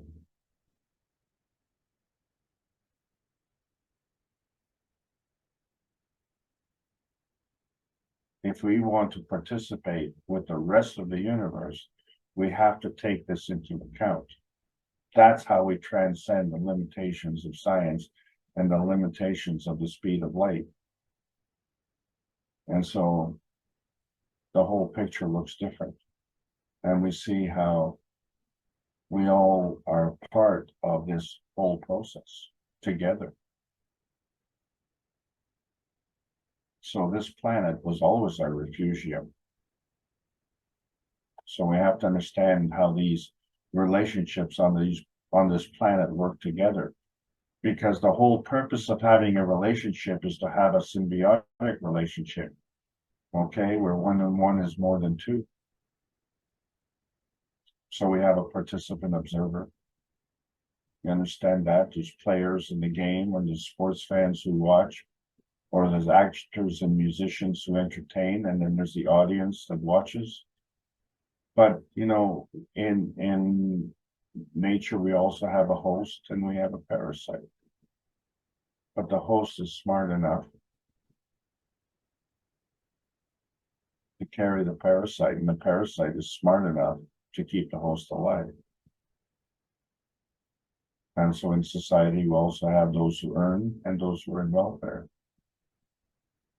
But, you know, we also have the military-industrial complex, which, in order to exist, needs enemies. And then, of course, what's a teacher without students? And don't students need teachers?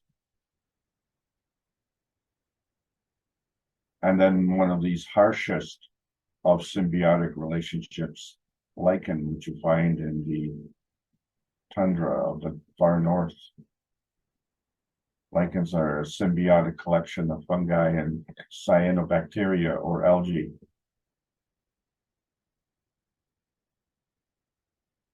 One is a host and one is a parasite.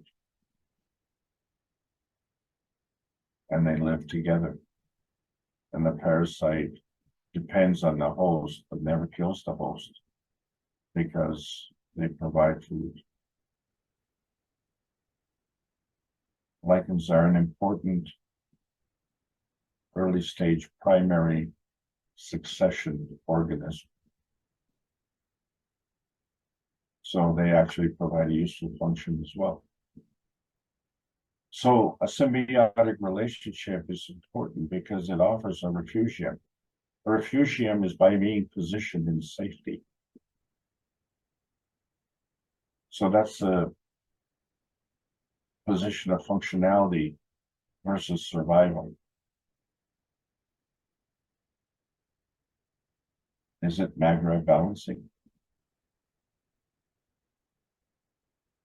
Right. So when we look at the beginning matter, and we always ask that question, which came first, the chicken or the egg? But the question is, what came first, the functionality or the survival? Which one is safety manifestation? That's the point. So is it the eggshell? Is it the egg white? Is it the egg yolk? Well, so neither, because they are all a refugium manifestation point feedback. First came the principal matter. We have to understand the difference.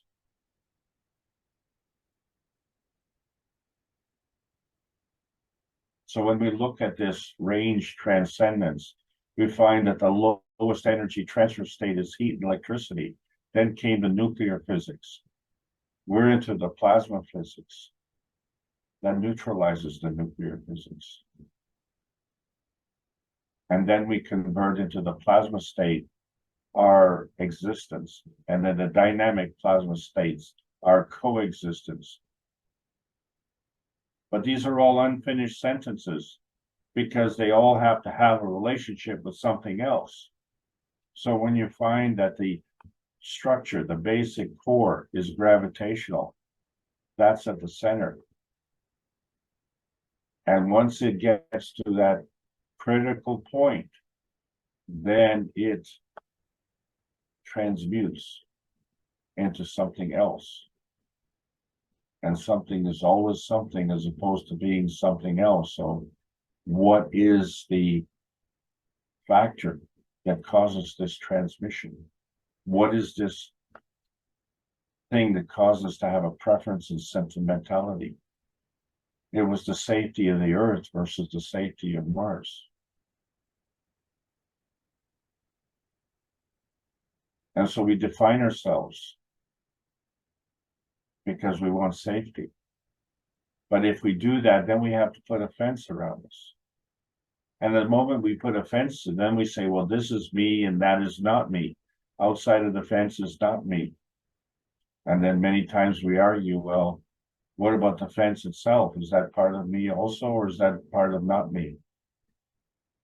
And if there's a feedback on one side, well, there's a fence on the other side too. So on the other side, it's not me either.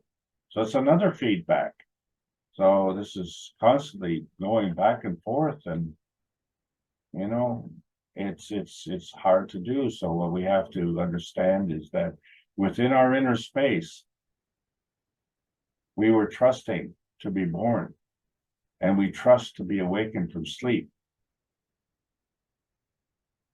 But we always have this tendency to physicality reference.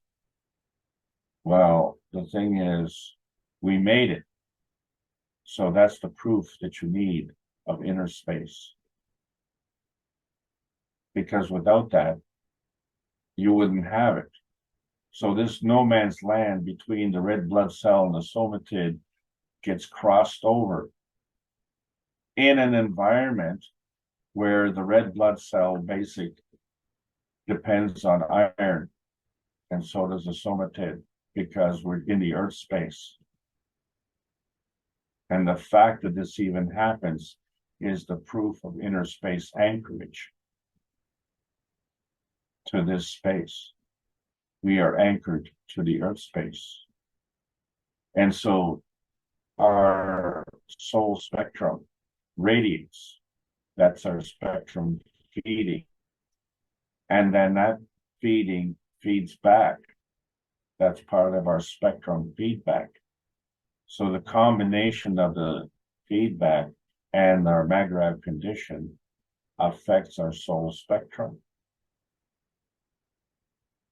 So are you created by your feedback, or are you created by your soul?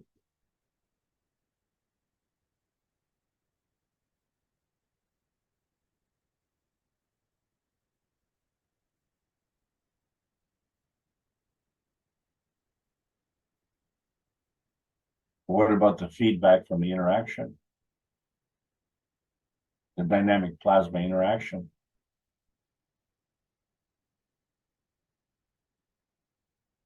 Maybe you need the gold. Maybe you feel deficient.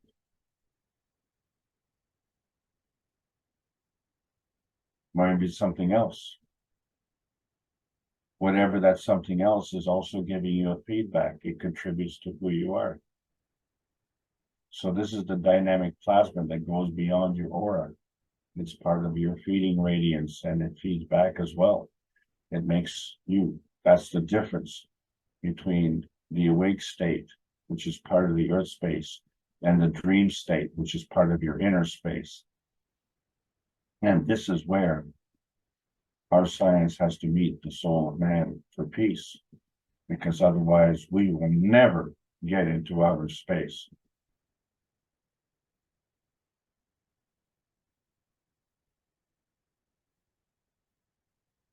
That's the ultimate connection. The art of dreaming allows us to cross over this no man's land into outer space. So we look at the earth and how its relationship works. From outer space, we have this interaction of the soul of the sun and the soul of the man. It works with the soul of the earth. And then the inner space is the soul of the body interacts with the soul of the earth. And then the earth space, which manifests into physicality. We both manifest into the physicality of the body on earth. So the truth about lies is that the soul of the man cannot lie. The soul of the body carries intention. The physical body can't hold on to that, but the aura can hold on to that. So it's always this manifestation point is fighting for peace. You can't fight for peace. Because when you fight, you become a consumer. And so we're always looking for these supplements, these energy supplements. So we consume food and resources and materials and land, time, money. We even take advantage of people. And all we want is our refugium. But you know what? Your refugium is not your refugium. Your refugium is dependent on your neighbor. Because if your neighbor is your refugium, then you are protected. That is the vanishing point truth. And that is why the universal community depends on peace and tranquility, peace and harmony. Because the whole universe is a refugium. And so when we're looking at the vision enhancement units, the gifts that we're still offering to the U.S. military for PTSD recovery. It's soul enhancement, spirit enhancement, soothing the pain of what they have witnessed, modifying that feedback to that default pathway manifestation, because that has always been the default refugium manifestation, and they have lost it, which is why the tendency to commit suicide and it's so strong. So when we look at the game of life and say, oh, well, we have to ask, whose turn is it? Whose turn is it to do the conversion? To understand this singularity from your point of view, but you have to understand that you have to have a polarity, because that's how you connect to others. And then from there, you have the complete dimension of the Trinity, and you understand that energy is going both ways.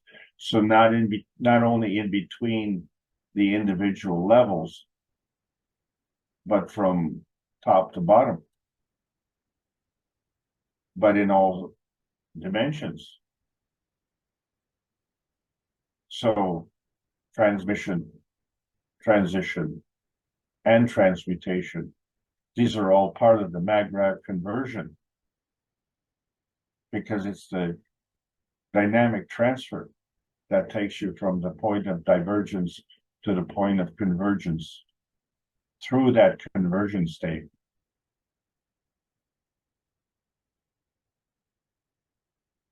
And you can turn the picture any which way you want, and you just won't know which way is up. So when you're looking at this conversion, you have to understand that the creator is me, and the creation is the image of the creator.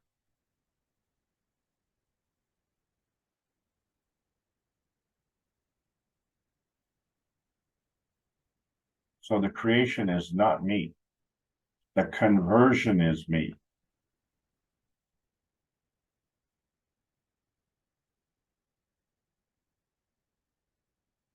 You don't listen to the words. You look at the soul, because the soul tells you the truth. And so the universal body enhancement units are there to convert us back to the original physical and emotional vitality that we were born with. And so it isn't transmission or transition, it's transmutation.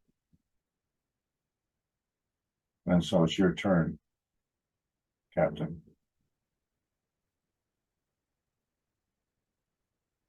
Well, default back to normal. Understand the majority is normal, and the majority seek freedom and emancipation.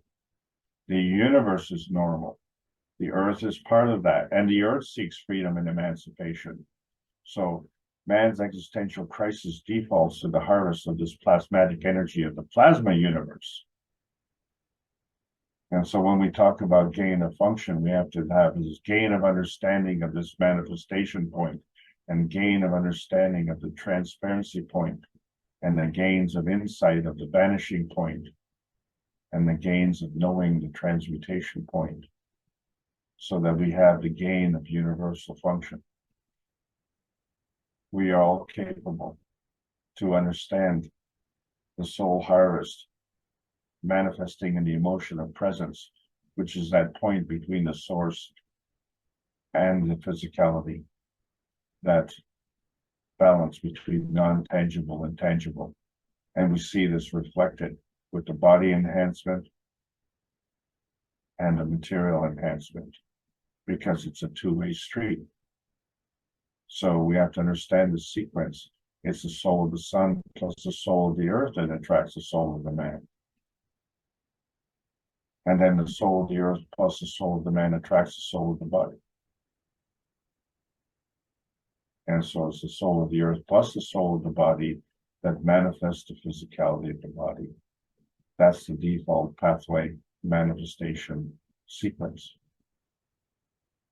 And you always hit the center of the target. And so when we look at this spaceship summary, we see man-made craft, we see spheres, and we see tunnels and funnels and preemptics, and energy always in motion all over the place, and always seeking the greater oneness. 504 weeks in a row, transcending the limitations of nuclear science. This is what we do. We talk about the matter plasma, the lowest physical energy state, which has a low rate of energy transfer, or the matter plasma, which is a higher energy state, has a higher energy rate of transfer, and understanding the difference, and how you can be dynamic in what you're created from, and how you interact, and understand that we are now 1 year past the June 6, 2022 deadline, where we can make choices and become the new space age pioneers. And so now we have a new review, our outer space and relationship to inner space, understanding our inner space. Moving from that materialization science. Welcome to the new space age. We now understand better the convoy, the dreams and wishes. A man with outward courage dares to die, but a man with inner courage dares to live. And my wish is for freedom, love, and world peace.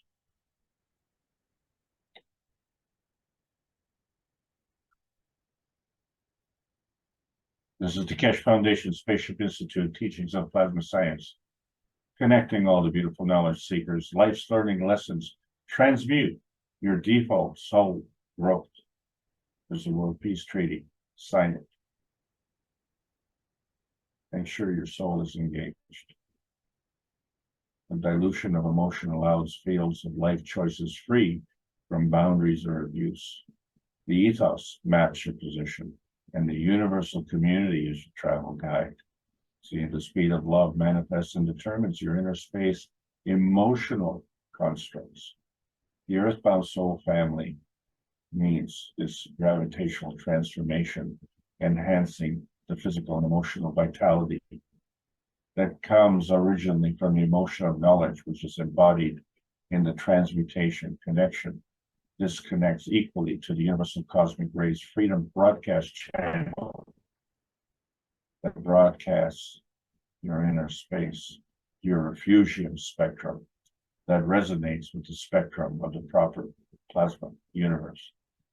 Plasma science needs to continue to be delivered in exchange for peace on Earth. So welcome to the new outer space age. I hope you enjoyed this review. Thank you all for participating. And thank you, Alex, for continuing to deliver your understanding, your sharing, for all of us to learn more. It seems as it's just a natural process, but yet achieving it seems just still beyond our reach at this point. Even maybe this is the preparation time in a way for what's coming when we do interact with certain systems, although certain people may not need any systems at all.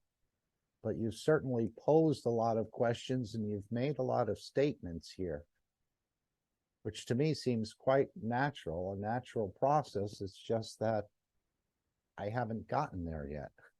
Or maybe I'm on my way there. Of course you're on your way. What do you think you're doing every Sunday?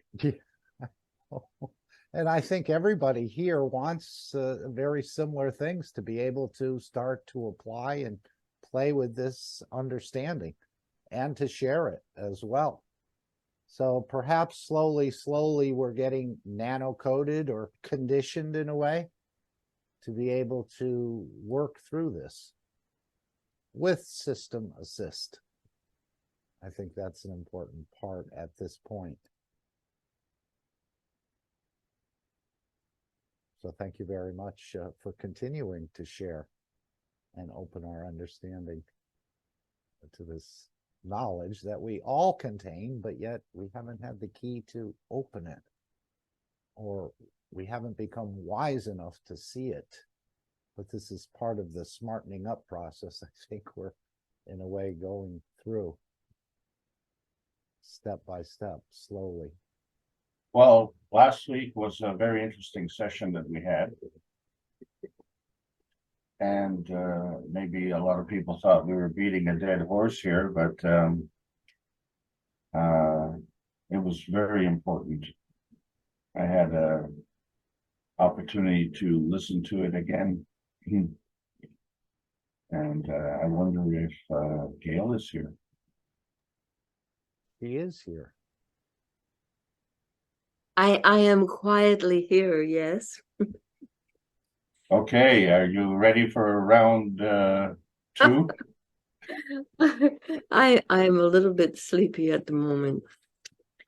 But I can't stop thinking about the game, you know, and how you were explaining things. So I'm still working on it in my soul. I did have one thing to ask. If you talk about the participants in the game, I mean, not the participants, but the crowd, and let's say 400, and then I asked you the question, if we think about it in terms of proton and electron, all of them have to be electron and proton, right? Right. And I mean, without it, there's no interaction, no energy flow. Is that correct?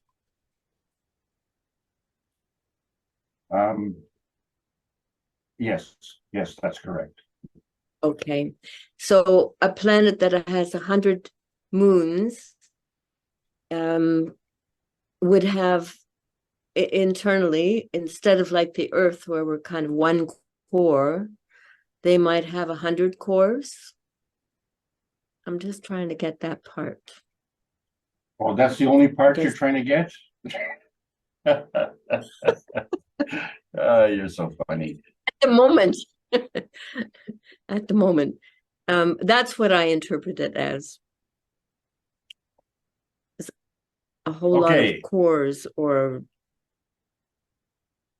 If I give you a piece of pie, yes. could I rightfully say, "Oh, Gail, would you like some pie?" Depends on the pie, yes. Okay, but I could say pie, right? Hey, I'm going to give you some pie, Okay. but you know, in truth, it's only a piece of the pie. I'm not giving you the whole pie. Why I'm why I'm going there is you said, you know, 400 in a crowd. Well, there's a bunch of people leaving, okay, because their home team is losing and they don't want to stick around.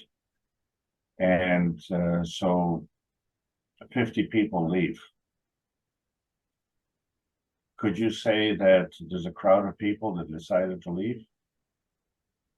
Yeah, yes, you could. And so there's another crowd that stayed behind. Yes. So the crowd that stayed behind was part of the original crowd that came. And the crowd that left was part of the original crowd that came. Yes. Well, if you say, hey, look at that crowd of people, would you know which crowd to look at? No, unless you're pointing. Well, I'm verbally pointing. Look at that crowd. So is it the crowd that came? Yeah. Is it the crowd that stayed? Or is it the crowd that's leaving?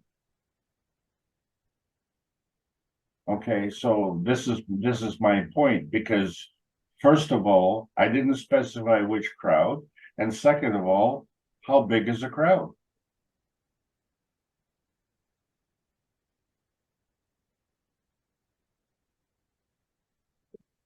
Is it, well, I don't think of a crowd as being one.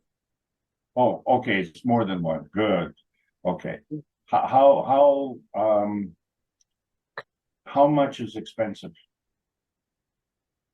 And it depends on how much money you have in your pocket. Oh, you're always throwing these conditions out there. I just, someone says it's expensive. This was so hilarious.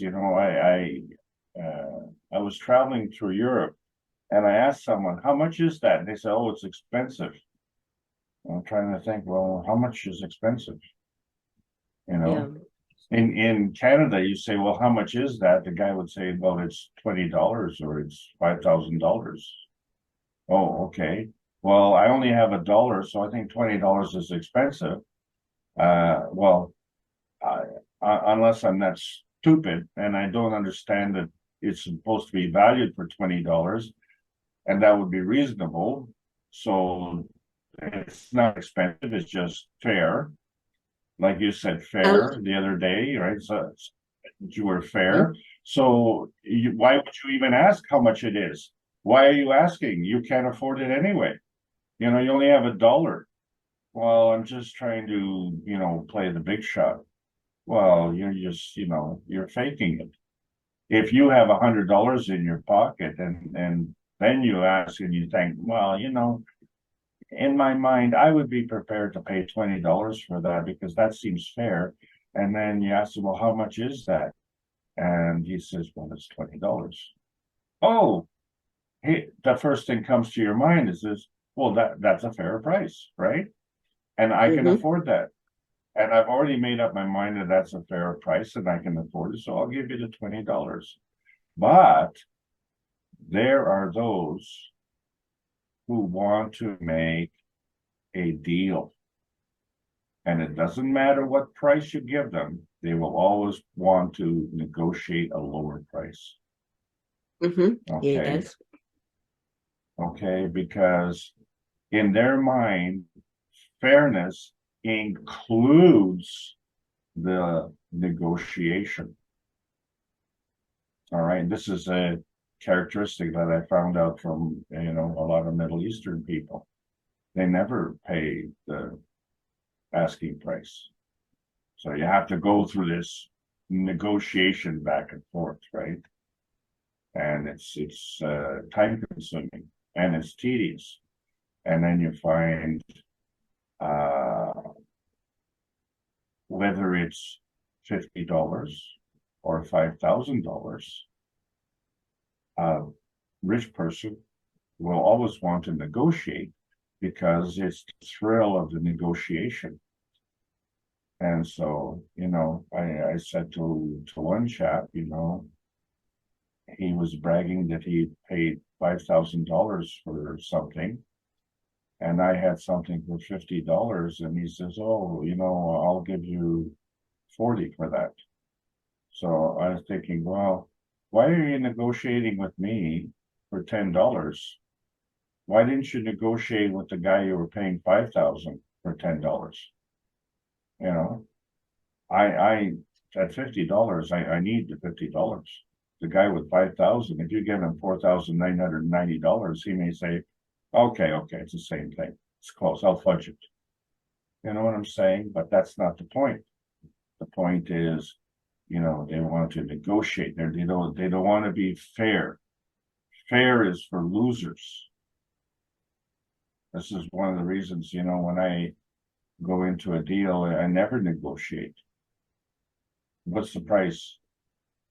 There's a company, I won't mention their name. If you can find a better price, we will beat it by 10%. Well, you know what that means? That means their price is never fair. Okay, Exactly. It's always high. So you know what? I have to pay for their market research because they want to find out what the competition is charging. I don't want to pay for that. I want to pay for their service. They're not paying for my service. A marketing service is a service. It's a paid for service.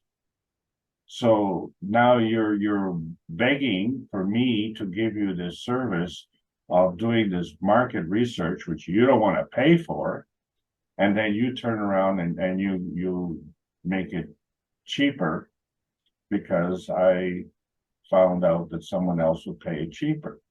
Well, look, that's not fair. You're not a fair businessman. What I do is if I find it cheaper somewhere else, I buy it there. I don't go back to the first guy and say, hey, you negotiate with the first guy, he's charging too much. You go to the second guy, he charges less. Then you go back to the first guy and you say, well, give me less, 10% less. Now, you're playing both ends to the middle. So, you're not making friends that way. And this is the way I deal with this one company, and I always ask them for a fair price, and it's always less than they give someone else. It's always less. It's because the other guy will come in and hassle them, and the more they hassle them, the more callous they become, and they say, you are such a piece of work that I am not going to negotiate with you. In fact, I'm going to do it the other way. I'm going to increase the price to you. So, it's like people with the universal enhancement unit, it was a certain price. It's, oh, well, that's too much. Well, the price has gone up. If you think it was too much back then, check out the price today. Go to the store and check out the price.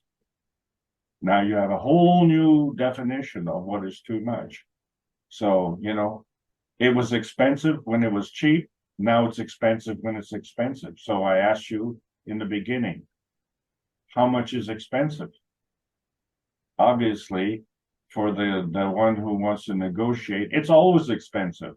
Whether it's $50 or $5, oh, that's expensive. So there's no point listening to the words. You have to listen to the soul. And it was this who taught me this. It was a guy who was expert in negotiating.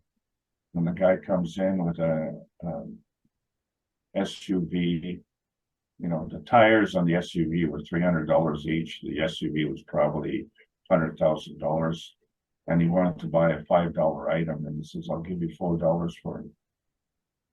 The guy turns around and says, you know what, give me the keys for your vehicle. You can't afford the gas to drive that stupid thing. And he was indignant. He was indignant. He said, oh, the nerve, you're being rude. You're driving around with $100,000 vehicle and, you want to negotiate for $1. Like, give me a break. It's ridiculous. It's ridiculous. Yeah. So, it would be like me going to the grocery store and saying, oh, the noodles are too expensive. Like the grocery store has increased the price 150%. Okay, this is not idle chatter. Okay, 150%. So it was $1. Now it's $2.50. Well, it's only $1.50 more. Yeah, but you are jacking up the price for no reason. Okay, it's price gouging. So I don't negotiate with them. I go to another store. But then once every 2 months it goes on sale. Guess what? 2 for the price of 1. I don't negotiate. I just go in and empty out the shelf. They said, how come you buy so many noodles? Well, I said, finally, because you came up with a fair price. Okay. So, and the whole reason for dropping the price was to attract more customers. So I don't allow them to do that. I just say you drop the price once, you get one customer, me, that's it. And I just clean them out. And they look at me like I'm strange. But if you're not an honest businessman, and then you really can't get along. And this is one of the problems in our society. People always want to take advantage.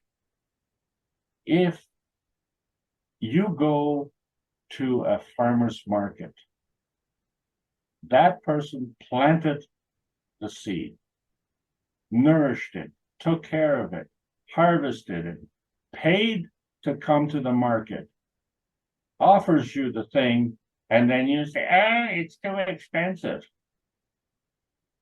Pay double. Okay? because that's an honest worker. He's working an honest living, and he's providing to you high quality that the grocery store can't. That's what you have to do. Okay, you don't negotiate with him, because when you're going to negotiate $2 or $5, he needs that to pay for his farm. But you know, you go out and turn around and you buy a $50,000 vehicle. Well, you know, why would you buy a $50,000 vehicle when you can buy one for 25,000? I'm just saying, you know. Exactly. So anyway, well, back to the discussion. It has to do with exchanging energy. So in society, money is the currency. So you get to vote with your money. Right? Right. If you pay someone to do something, you are supporting that person. And they're supporting you. Well, of course. Two ways. Of course. That's right. Okay. So in the plasma world, plasma, love is the energy currency. Ethos is the transaction currency.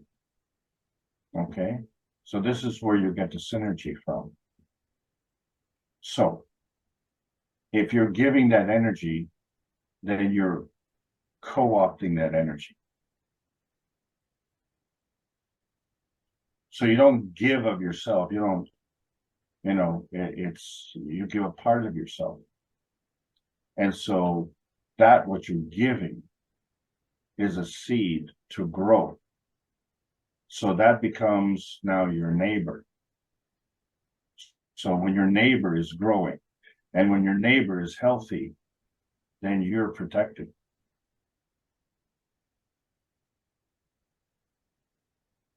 So you're better off to give to your neighbor so that they have what they need. And you don't dictate what they need. You know, and I'll never forget, they had this disaster in Indonesia, and the government said, you know, we'll match your donation. So businessmen got smart. They looked at their inventory and they found what wasn't moving, and they threw that into the donation. So one of the first skid loads, and this is a true story, one of the first skid loads that came to this area where over 100,000 people died in Indonesia was a skid load of pepper. Oh, and so God. This is what you need when you don't have clean water and food, you know, and clothing and a house. So who sends a skid load of pepper? You know, oh, well, you know, they like spicy food. Well, you know, you have a tsunami came in and wiped out, and what are you feeding? Dead people anyway. You know, there's 100,000 people died. You know, you're talking about a massive hole in the economy and a massive hole in the humanity of the country. The asset. This was the asset of the country, but because you got tax write-off, this is what you do. That's unethical. You know, that you don't go there patting yourself on the back. That's, well, some people may do that, but not this guy. So you have to have a substance with the energy that you're exchanging. So this is a clue, and I'm picking on you because no, I'm picking on you because you actually care about this. You actually spend time thinking about this, and you're having trouble understanding, and you're not alone.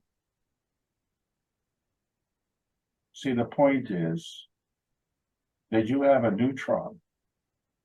And if I say neutron, do you know how much mass that neutron has?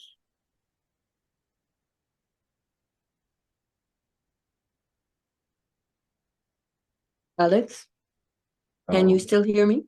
Yes. So did Okay, you no, hear the? I'm having a problem with the internet. It just keeps on telling me unstable, so I'm just checking. I can Did hear you, you. did you hear the question? No, How much mass does a neutron have? well, hmm, I'm not Is it sure. is it expensive? Is it big? Is it a crowd? It's a gang? A herd? A flock?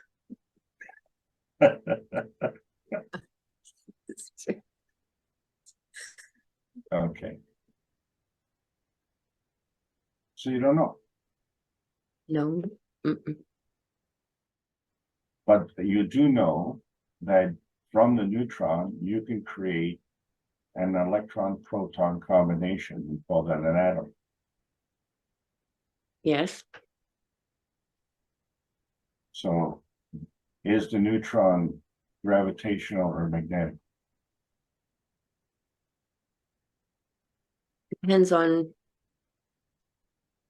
It depends on decay or creation. I just told you the neutron creates the atom. Yeah. Mhm. Is neutron gravitational or magnetical? In that case, it would be magnetical. Oh, no, in that case, it's decay. Sorry. Because I'm it's talking about breaking down. yeah, but I'm talking about the neutron. Is the neutron gravitational or magnetical? If you're creating the atom, then the effect of it is magnetical. Right. The higher strength feeds the weaker strength, right? Mm-hmm.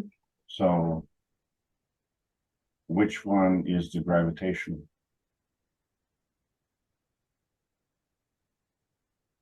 If we're talking about the creation of an atom, We have a neutron and it's created an atom. So it's a straight question. It's either magnetic or gravitational. Is the neutron one or the other?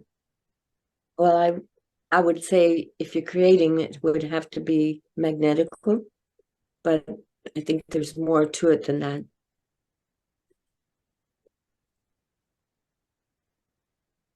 Okay. The higher strength feeds the weaker strength. Do we agree? Yeah. Is the higher strength gravitational or magnetical? Gravitational. So can we agree that the neutron is gravitational? Yeah, okay. But the effect of it, okay, yeah, I agree. Yeah, because the neutron created the atom, right? Yes. So the atom is magnetical. Would you agree? I'm just thinking in terms of what actually happens. If the, Yeah, so am I. I mean, the actual movement. Okay. So, I mean, you have to, when the little particle is produced and it emits and creates your electron and your proton, the actual Right, energy flow is magnetical, but it's being given from something that's gravitational, which is stronger than what it's going to create. right. Now we got it. Mhm. Okay. So the creation of the atom, the relationship of the atom to the neutron there is magnetical. Mm-hmm. Now within the atom, there's an electron and a proton. Right. Which one is gravitational? I would say the proton. Okay. We're doing good so far. let's go back to the neutron. We agree that the neutron's gravitational, Yes. but it created the atom plus something else. So that something else was a PM stick, tips. Yeah. right? So is the PM tick magnetical or gravitational?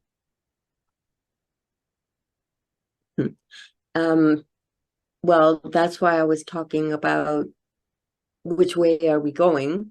Okay, so if you're creating, It's a two-part answer. It's A or B, magnetical or gravitational,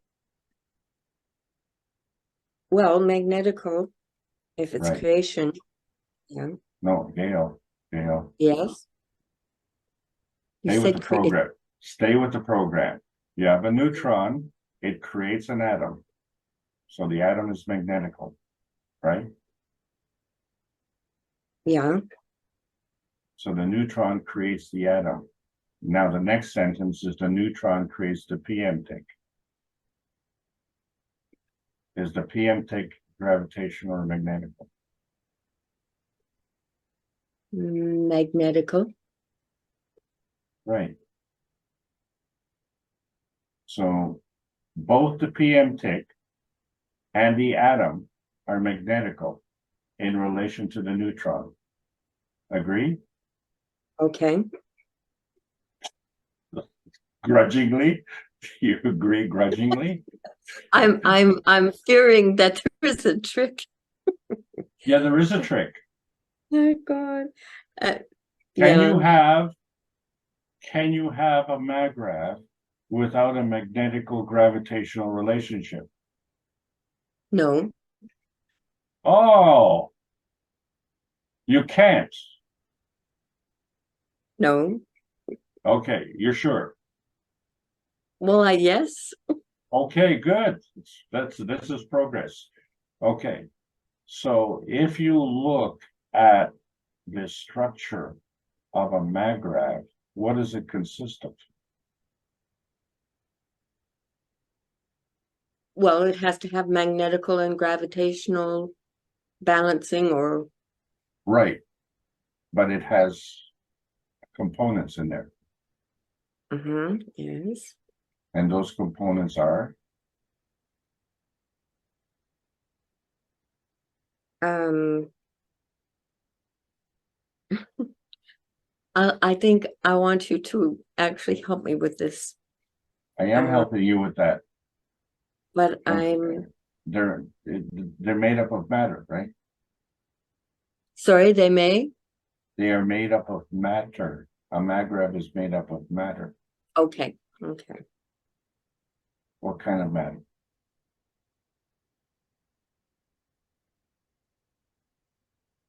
Well, I'm actually having a problem here. Hold on.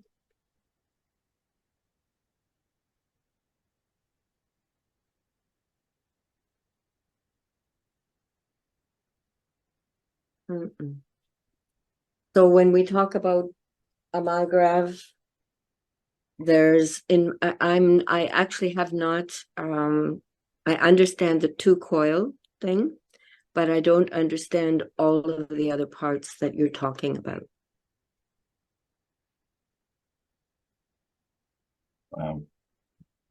Okay.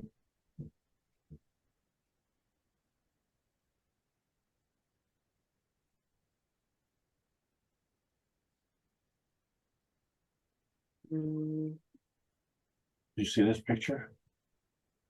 yes. Okay, so do we agree the one on the right is bigger than the one on the left? Yes. And do we agree that the one on the right is gravitational and the one on the left is magnetical? Yes. And so do we agree that each one as a component is in a maggrav condition?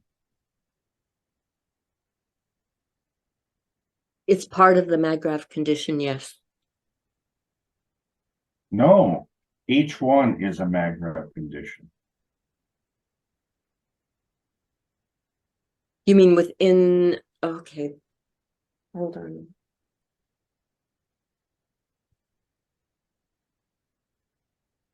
Mhm.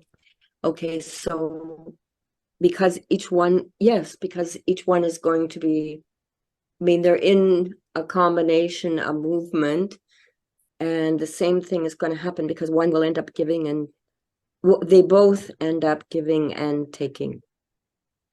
Magnetical Hallelujah. and gravitation. This is such a key point. Well, I'm trying to stay lighthearted, okay, because this is such a key point in learning, and you're doing a fabulous job here. You have no idea how important this is. Your contribution here is just showing that the limitation and understanding that a maggrav condition is the combination of the three fields of matter, antimatter, and dark matter. Mhm. And the relationship of each field is magnetical and gravitational. You see the red arrows between the matter states?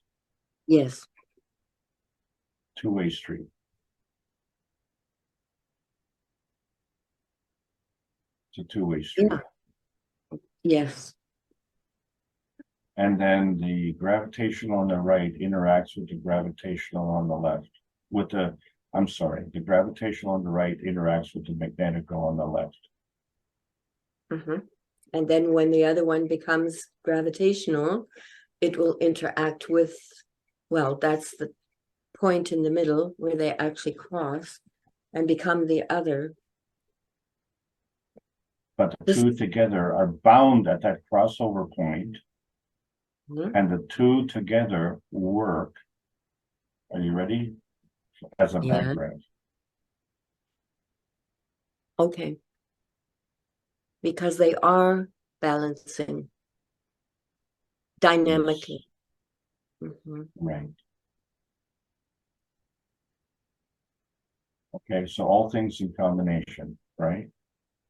Mhm. Um, So in, this yeah, could be a relationship between a proton and electron. Would you agree? yes. Okay. So this is the product of the decay of a neutron. Mhm. So this, what you're looking at here, is weaker than what the neutron was, right? Yes. But the neutron created something else, and you called it a PM tick. Mhm. So now I want to ask you if the PM tick is magnetical or gravitational. Thank you very much.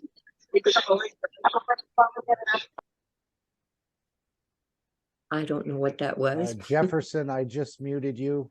Please feel free to open your mic when there's no noise in the background. Thank you, Gail, for putting yourself up here. Yeah, no, you're doing a great job, Gail. We're almost there. There's more. And then Oh, I have a yes. question about the circular and directional movement of the electron around the proton, because that is amazing.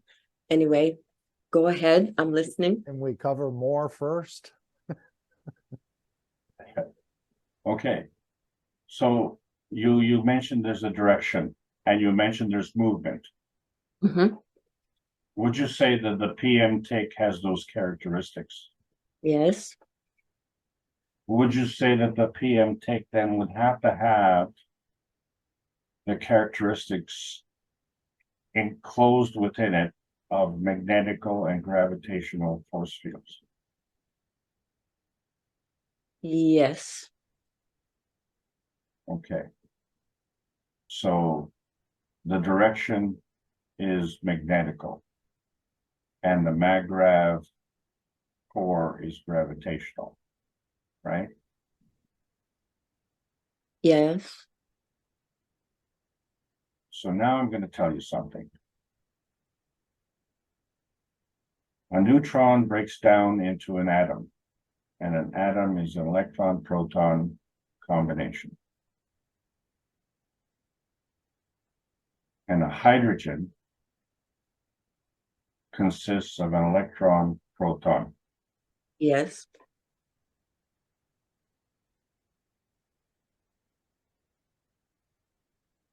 No neutron. Right. So what's a PM tick?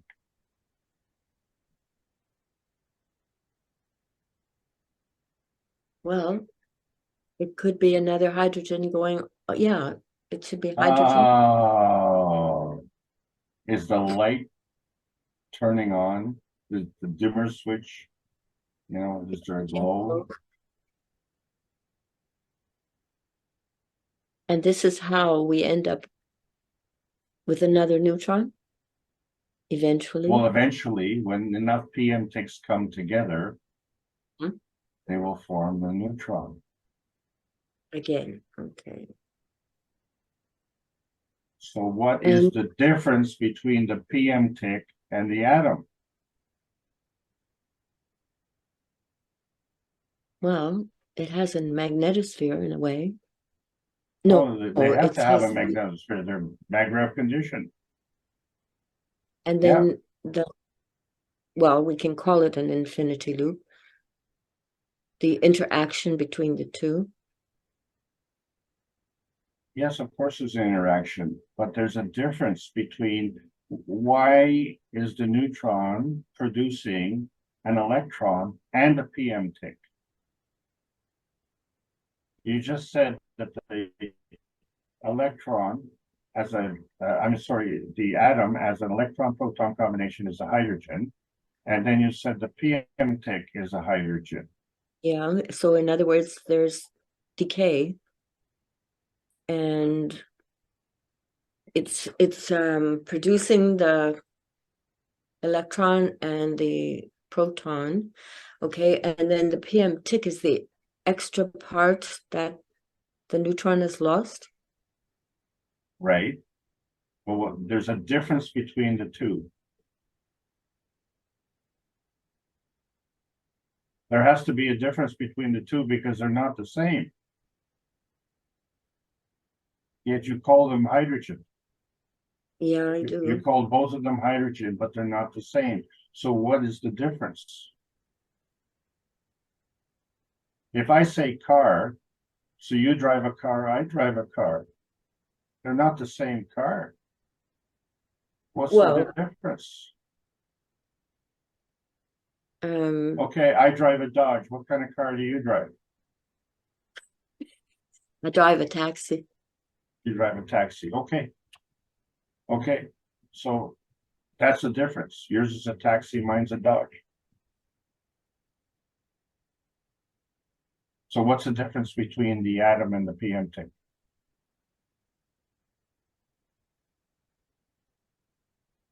Well, if I said it's a hydrogen, I'm talking about size being the same.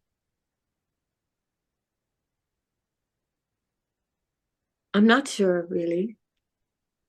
I just know that its direction, it's going off, it's moving away.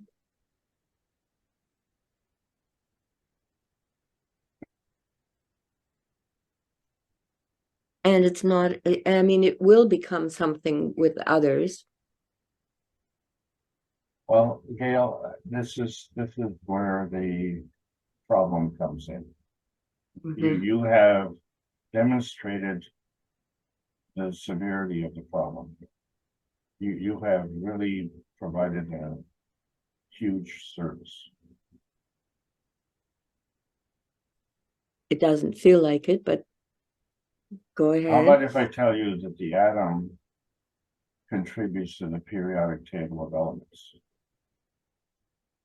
Okay, yeah.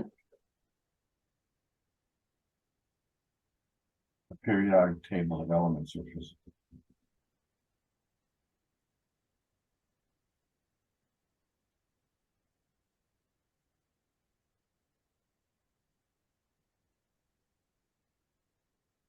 I mean, we know that one is one.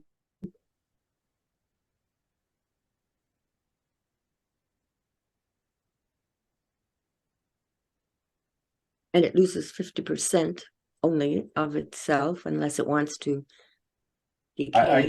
guess the problem is that, you know, we are not looking at the whole picture here. We're talking about plasma science here. And so the PMTIC is plasma in motion. Mm-hmm. Yes. And the atom is part of physical science. Okay. Yeah. So you're In other looking at, words, it's you're look- actually part of the plasma, but we're looking at it from our matter state. Okay.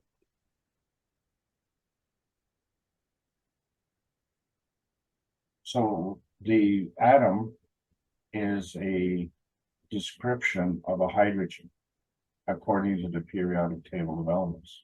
Mm-hmm. It Okay. is the only element on the periodic table of elements that does not have a neutron. Right. Mhm. And so in the decay of a neutron, it creates this atom. So the neutron is gone. It creates an atom, but it also creates a PMTIC. So this PMTIC is also a hydrogen, but this is a plasmatic hydrogen.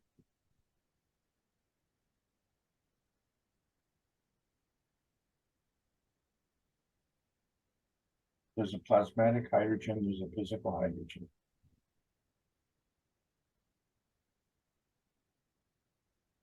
So it's energy in motion. Yes. Right.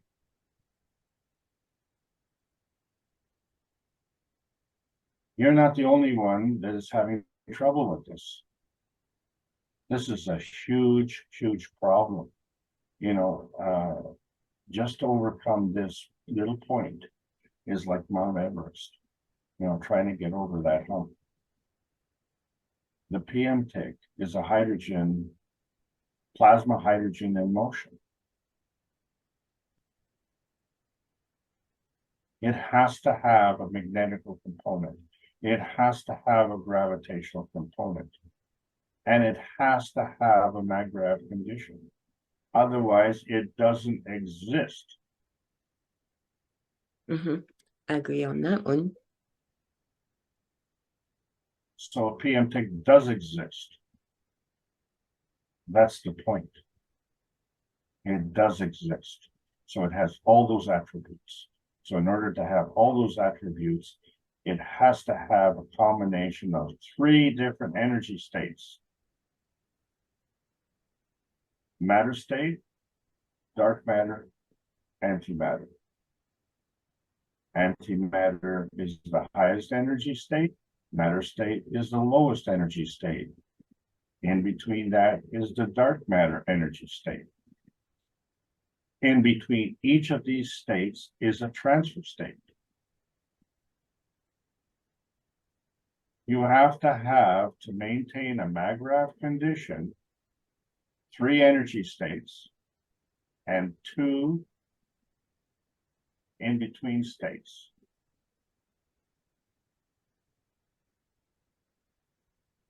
But there's this third energy in between state. That is the emission, absorption of the energy from the maggrav. And one is self-binding and one is flowing. So you have both those characteristics. The self-binding keeps the maggrav condition, and the flowing determines its position.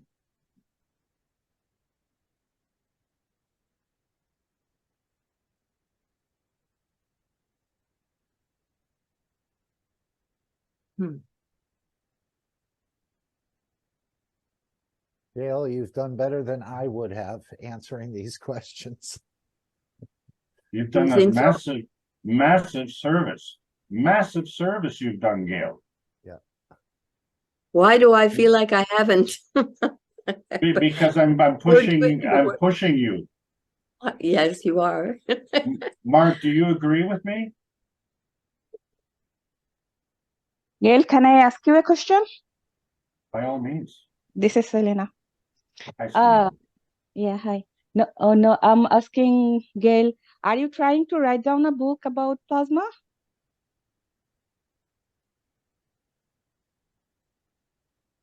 You mean she's trying to author a book? Yeah. I don't think so. She's trying to understand the books. The book 1, 2, and 3. Yeah, she's reading the much books. more. Oh, I'm sorry, I didn't understand. Selena, you were asking me. I didn't know. I have a I'm bad connection. Go ahead. I'm asking, are you trying to write down a book about plasma? Author a book? Well, at the moment, I'm just trying to understand it more, Okay. especially since we have to learn things like transmuting and so on. I want to get right down to the basics so I'm not confused about anything. Okay. So plasma is not totally matter. So Mr. Cash write down this book because he has experience. And all other plasma science who were writing the book, they have little experience, little or more. So they have little more experience than regular people, right? So, so I think so. It's better. Yeah, it is better if you combine to get the experience and read the book. Then you will understand more and easily. It is just my thought. It would be better, I think so, if you get little experience by yourself. Everything will be clear. Experience by? Well, you've made GANs, right? Yes. Have you seen this rotating field? Not quite as beautifully as you have done there. I mean, the one on the left is mine, and the one on the right came from a Brazilian knowledge seeker. I don't know the name right now. Oh, okay. I mean, I have a lot of salts and all that sort of thing happening, but not as nice as the one on the right. No. That one is very special. Yeah, I've used that as an example because it's brilliant. It's around fields and around corral. It's amazing. But I want to point this one out to you.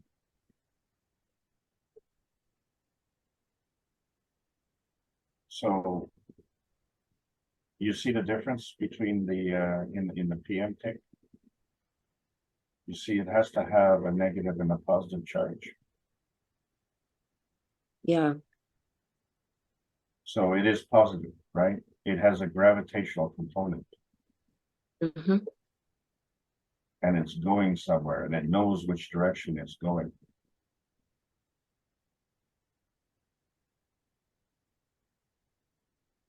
Something can change that motion. Something can change that direction.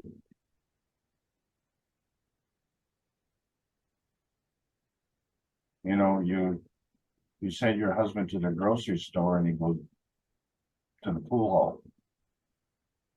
So I thought I sent you to the grocery store. Yeah, well, I ran into a friend and we decided to shoot a game. And left you to starve, yes. The field strength of the pool hall was better, more important. Yeah, he's got his priorities straight. Oh, it's bad, eh? Yeah, it is. So energy in motion has to have a maggrav condition. So where's it going? So in order to know where it's going, you have to know where it came from. So when you just look at this, you don't know where it came from, you don't know where it's going. But if you look at the spectrum, what does the spectrum show?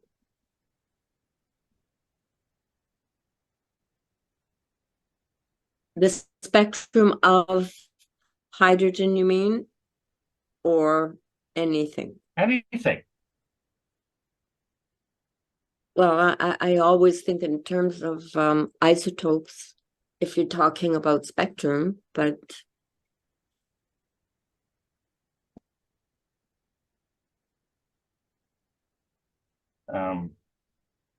Now why can't I find it? And I have to find it. I'm in the wrong place. Here we go. What's this one? Oh yeah. You see that spectrum? yes. And that's iron. Right, and that's the fingerprint of iron.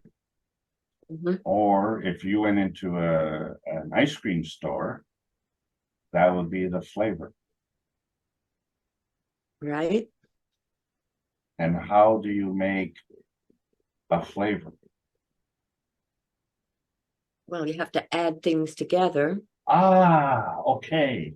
So we have different flavors and different colors and different shades.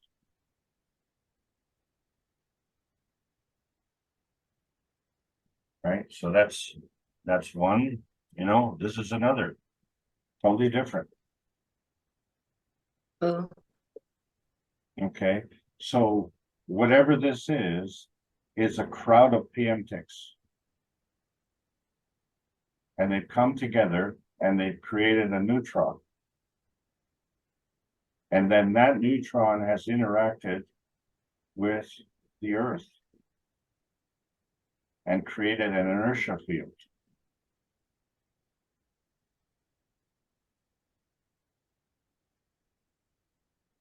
So what you have here is a combination of the flavors of the PM tick with the environment of the Earth. And that's the fingerprint.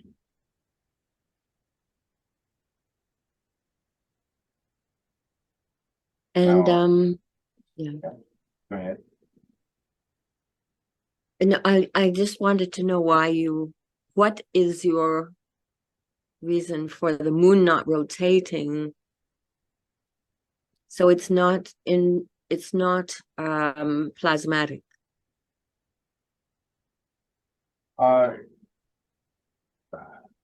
The moon itself is not rotating in its physicality. Yes. I just wondered what But the plasma fields have to rotate.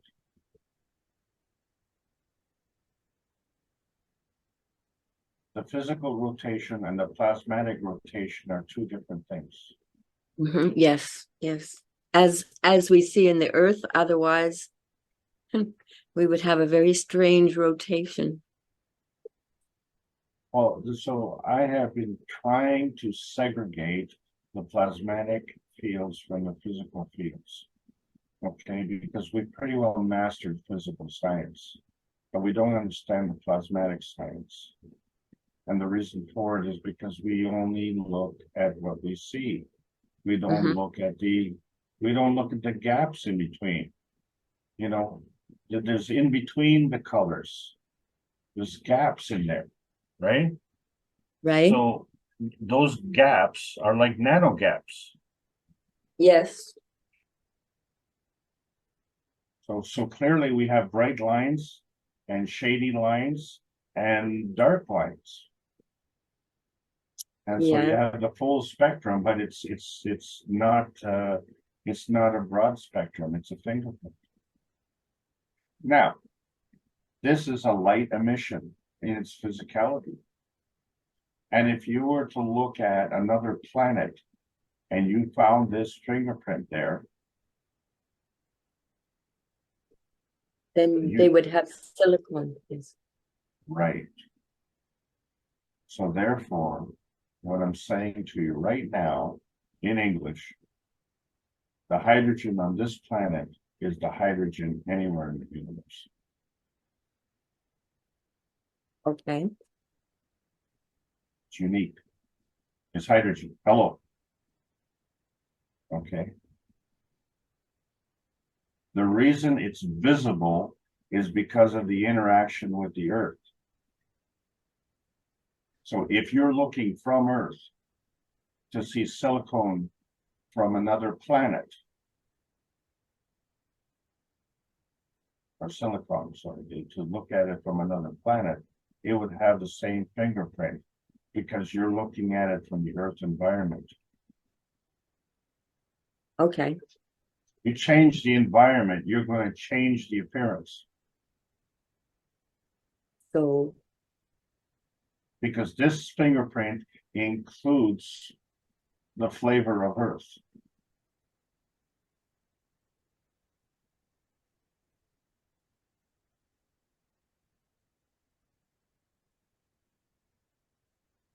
He seemed to be indicating that it wasn't environment dependent, even though we've always heard this. It's what goes on inside of the core of the planet would change the planet. So we've always heard it's all based on the environment. The soul is manifesting this way, creating a man on this planet because it's just passing through the fields of this planet. Exactly, yeah. But he seemed to be indicating in this one, are we dependent on the outside environment, or can we create within the creator what's needed or what's wanted or what's desired, regardless of what the exterior environment is? This is what So I have, as you know, I've used the dandelion as an example Yeah. for many of my classes. The reason for it is because the dandelion has an extremely long root. And the dandelion is seeking calcium. Every plant is a chemical factory. And it has an affinity for a certain element on the periodic table of elements. Not exclusive, but a primary. And so all things are working in combination. So each plant has its own flavor. Each plant is an independent variable, just like humans are independent variables. But what the plants do is that when they decay, that mineral is now deposited on the surface of the earth. So if you have a very acidic soil condition, the dandelions will grow profusely because the dandelions are calcium delivery plants. If you cut the dandelions, you will kill the cycle. So if you let the dandelions go to seed and then let the seeds grow, in the second year, you will have an unbelievable number of dandelions. And then if you let that go, in the third year, you will probably have maybe a few dandelions. That's it. Because you will now have deposited all the calcium on the surface, and so there's no need for them to grow there. Now you have an environment that would be conducive for another plant to grow there. Because the physical manifestation is an inertia field from the plasmatic interaction of the vertical people and the soul of the earth body.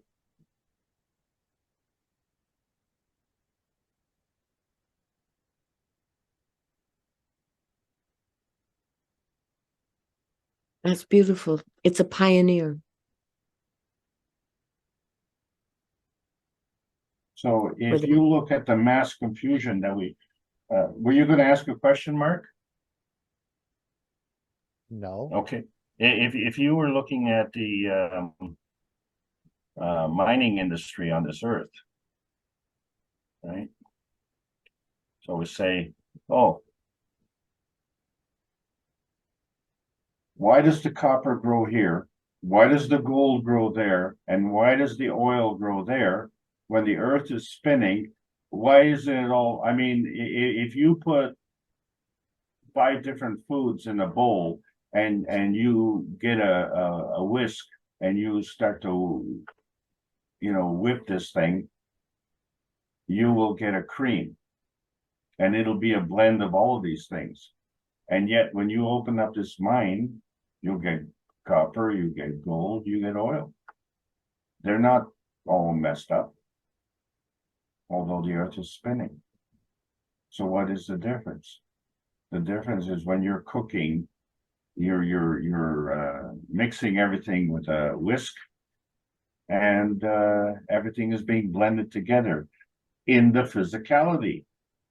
But what you have here is a physical manifestation of the plasmatic interaction between the elements of the minerals that have a soul and the earth that has a soul.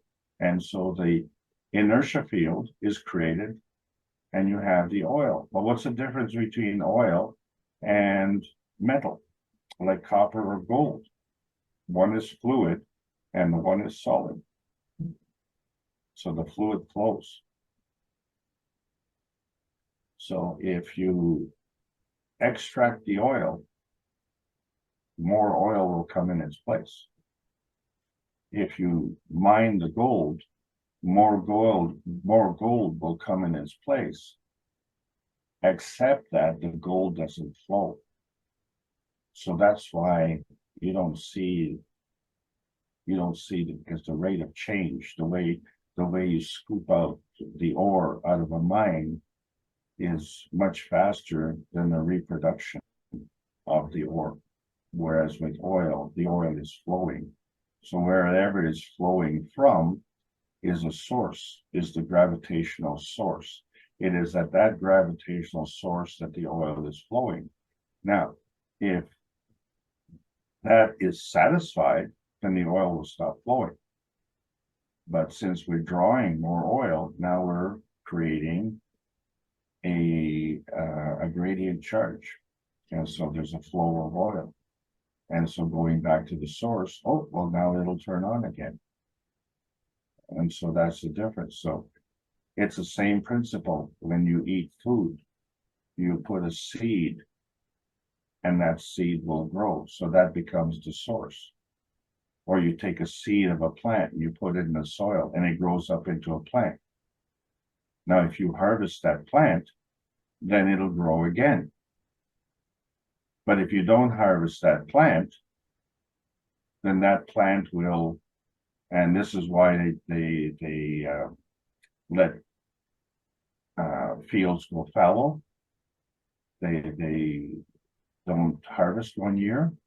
They go through crop rotation, because whatever is left on that field now restores the minerals back into the soil, which allows the next crop to enjoy. So let's paraphrase that. The waste from one crop becomes the nourishment for another crop.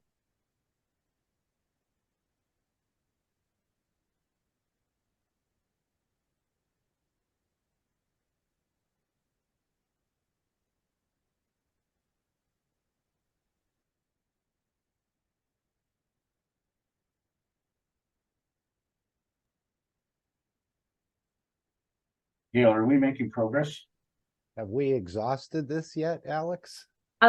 Alex, I'm so sorry. I'm in the middle of load shedding and there's rain outside, so I'm having a little problem hearing you sometimes, but it's not bad right now. I have no electricity, but I already had turned on my battery charger things, so it's okay. Oh my God, it's I'm so sorry for your condition there. Well, you'll have to go through the recording and review this. But my Yes. question was if we're making progress. And Yes, it's working. The only thing I wanted to say, you know, everything is plasma, right? right. And It's just that in the matter state, it's very, very slow. So we're able to touch it, and the inertia and everything else creates things you can look at and see, and Right. on and on. But I wanted to be able to talk about everything in terms of plasma. So that's part of what I'm after, like it's not enough for me just to know that there's the hydrogen, and then you get 3 pairs of deuteriums, and then you end up with your carbon, and you've got a pathway to the creator, so to speak. And that everything in the universe is really created from the hydrogen. And I like Well, that. exactly, yeah. Yeah, so that's the simple part. But then now we're getting into the complicated Oh, movements. no. The simple part is that you understand the notes on the piano. Yeah, Okay, there's yes, I only do. there's only 8 of them: A, B, C, D, E, F, G, and then it starts to A again. So that's it. That's the simple part. The hard part is to master the instrument, write the music, sing the Yes. songs. So Yeah. that's all part of the creation. Okay. So all we're doing is doing the basics here. And that's what I'm really trying to get a hold of. So if you're going down to the basic of the basics, you're starting to split hairs. And all you have to do is think about, your computer monitor or your computer, and take the time to take it apart chip by chip,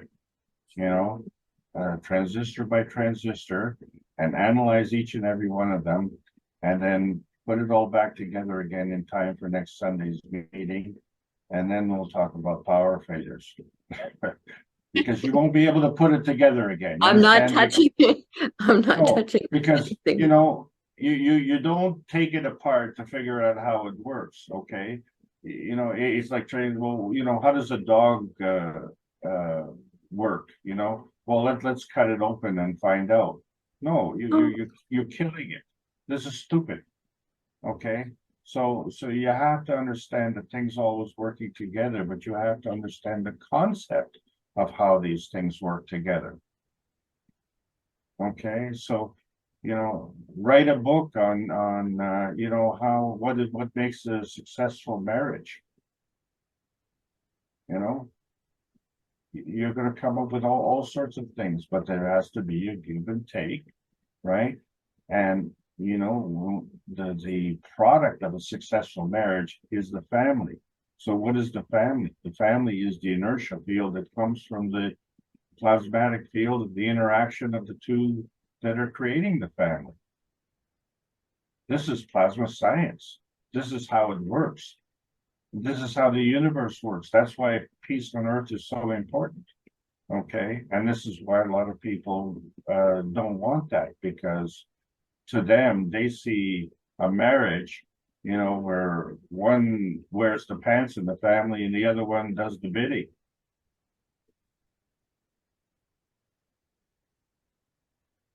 That's not the way the universe works. Yeah. And so when you listen to the recording, I think you really realize the service that you've done here, because you have focused in on what I see as the #1 problem that I've had over the years, and with this people on the panel, very dedicated, very knowledgeable, high IQ, and they get it. Okay, because we don't have dumb questions anymore. I hate to say that, but I would go through a whole seminar and try and differentiate between the physical field and the plasmatic field, and then someone would come and ask a question about the physical field. That's about this. We'll talk about plasma science. What did I talk about for the last 2 hours? Don't mention any names if you don't mind, Alex. No, am I a good boy? What do you have in mind? Oh, no. Well, it isn't just one. Okay, so I'm just saying, but it's normal. Okay, And so we bring up the topic, but you know, we talked about this 4 years ago. You know, and you know, when I got involved with the Brazilian community, I mean, the questions that they would ask were amazing questions. And I was like, well, you know, I don't get these questions from other communities. And, you know, it's not to downplay, but it's just to say, why do 29 people come to a Brazilian seminar on making GANs? And the only way I would be able to get 2 or 3 people coming to one of my seminars was if I brought a case of beer. And this is not a joke. This is the reality. This is the way it is, you know. Well, you know, I'm running a seminar. Would you be interested? I'm serving beer, you know, like I want to, you know, make it more attractive, right? At least, you know, they come, well, I don't really understand what you're talking about, but at least I've got a beer. You know, well, you know, maybe I should put some sandwiches too, you know. Oh yeah, then I'm coming for sure, you know. You know, we forget about the essence of it. We're coming, the purpose of the plasma science. You know, this was the thing when I went to school and asked the teacher, you know, why are we learning these things? Well, and the teacher could never answer that question. I thought, well, you know, that's kind of dumb, you know, because the truth is the reason the teacher is teaching is because of the big bucks that they're making, you know, and it's a nice lifestyle. You know? So, okay, but how does that help me as a student? So why am I picking on you? Because you said that you wanted to learn. You said that you wanted to teach other people. Okay, so it behooves me to teach you, but I'm not just teaching you. This is a serious problem. All the knowledge seekers are having problems. It comes up time and again. What is plasmatic? What is physical?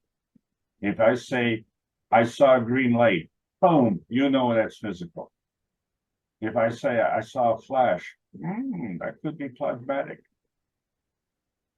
Okay, because it's not a color. You didn't see it. It was just, you know, you saw a flash in your mind. How come you see a flash in your mind? Did you create that flash, or was that an inertia field? And then was that an inertia field of what? Of 2 other plasmas. So you could have 2 plasmatic fields create an inertia field of plasma. And then you could have 2 plasmatic fields create an inertia field of physicality. And then if I take 2 physical fields and blend them together, I might make a soup or a pizza or a car. But I would have to really put a lot of energy into that, because I'm the missing ingredient. I'm the guy who had to get the hammer and screwdriver and saw and put it all together. Whereas we could do this plasmatically, we become the creator. So these are the skills that we have to learn in our relationships, and these are the part of the science that is going to be demonstrated in less than 7 weeks, less than 6 weeks.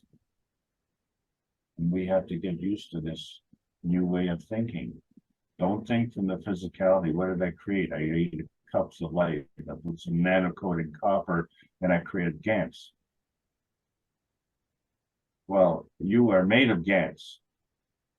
And I don't see any nano-coated copper coils hanging from your earlobes. Well, I'll speak for myself then. Anyway, understanding the difference between from the plasma creating the physicality as opposed to from the physicality to create the plasma. Yes, it's a two-way street. That's why we have a body enhancement unit. This is where we enhance the physicality. and we have a material enhancement. This is where we create the physicality from the plasma. So you want gold, we can create that. You want copper, we can create that. Right? So we didn't think that that was possible. When we all went to school, no one talked in those terms. We only talked about physical science that we could prove. Well, we now have the proof that there's another part of the science that we have completely ignored. That's the point. So I thank you. I thank you very, very much for, you know, suffering through this, but I'm telling you that maybe in a month's time you'll listen to this again and you realize what a valuable service you have provided. Well, thank you very much, Alex. Thank you. Thank you, Alex. It was very good. Can I say something now? Yes, by all means. Sure, yes. Okay, I want to say something about my experience. So, if it is help little bit the situation, the teaching, that's why I want to repeat something, not new. I think so. I explained more before. So I have I didn't read the Mr. Kesh book, but I understand because of my experience. I didn't know what is that, but now I understand what is going on. So a lot of stuff I compare with my experience and then I find out what is going on in there. So that's why I want to tell everybody. When I used to meditate a long time ago, in deep meditation, I used to see always bright light, and then after few months later, I used to see rainbow type something light, like a ribbon. It is circle, and some of them like a different color, is a purple color, yellow color, green color, gold color, and a lot of color. It is circling, and when it is circling and circling, and suddenly it make hole in the middle, and then when it make hole, then I can see the space. And sometimes I told before, I used to see like a cylinder. I'm here, I'm watching from the rainbow to the cylinder in other side, what is going on.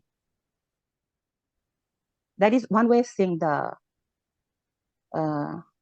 field or whatever it is, space. And then another way, sometimes I go inside the cylinder and go other side in the space. That time I can feel everything. Whatever it is, I can feel their emotion, what is going on, I know. And then I can see 360 degree everywhere, up, down, left, right, everywhere. That is another way. And then I understand those are the plasma and the cylindric stuff, whatever it is, we are learning. But another thing is happened now. Now means few years. It's like a sonic boom. I don't have to meditate.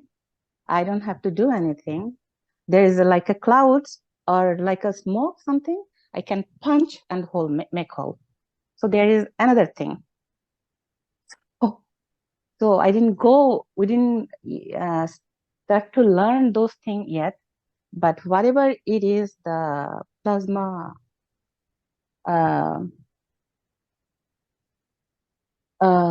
whatever which I talked before, those kinds of stuff we're learning right now. So there is a lot of stuff we don't know yet. We just touch. Agree. Yeah. So we have to know a lot, and we need to be open-minded.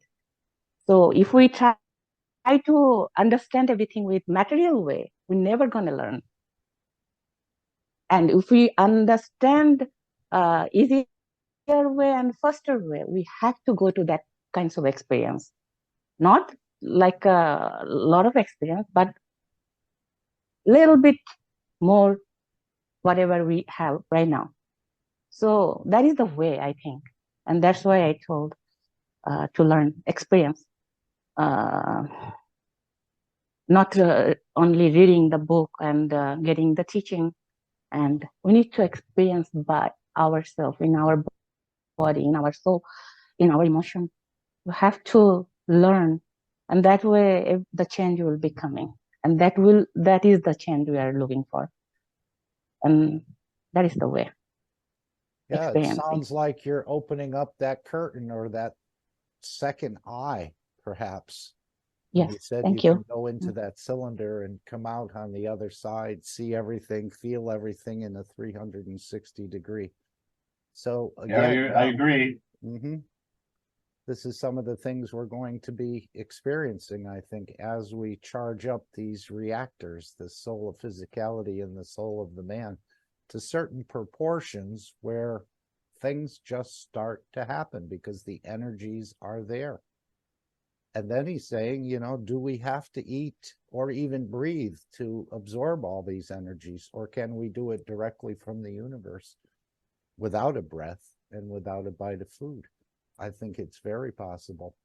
And perhaps this is what we're being directed into, to learn how to do it ourselves completely. What Selena was just, in a way, talking about. Yeah, this is terrific, Mark. And then I want to thank everybody for allowing me to present. And I think we have really crossed a watershed here. This was a watershed moment. I really appreciate it very, very much. So I can sign off here and go into the background. If you need me, I'll be here. And I'll hand it over to you, Mark, and look forward to another review next week. Thank you, Alex. Thank you, Gail. Thank you, Selena. Alex. Yes, everyone else who participated, even on the silent line of communication, is fine. Thank you, Alex and Mark. Thank you, Gail, and everybody. Yes, thank you for listening.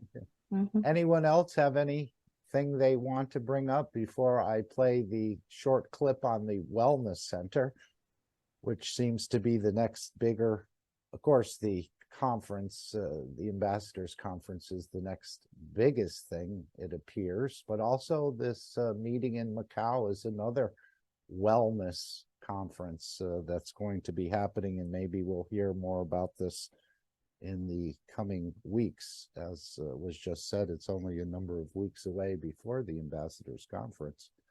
So a lot of things moving and happening, and we're all part of it in a way, especially going into the monthly sessions. Mr. Kesh said we do appreciate and we need your help to develop these systems. So please consider that if you're not going to make the London, or even if you do make the London appearance. Also, the monthly sessions are very important for you, as well as the foundation in developing these systems. So you're all a very important part of it.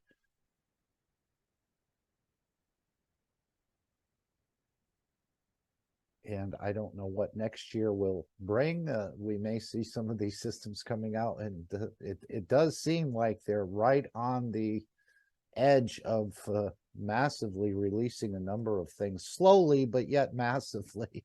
I don't know if those two coincide. But things will be starting to move, and many people will be asking questions, and I think the fields on this planet are also changing to allow people that opening of understanding or their inquisitiveness to start asking a little bit more about their existence, their creation, the process of creation, and so on, and how the universe really works. So maybe many more people will become interested in this than sports games or other movies that we seem to go to divert our attention. And this will be a major line of study for the entire planet. This is the way, obviously, the books are going to be rewritten.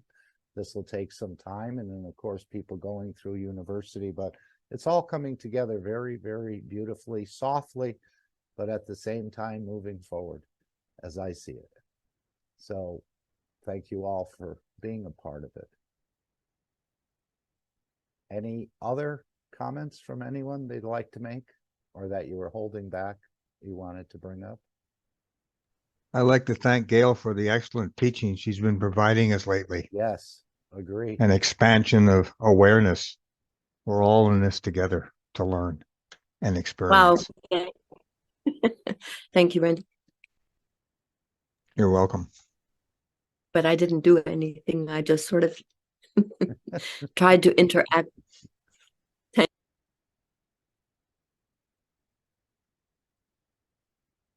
Okay.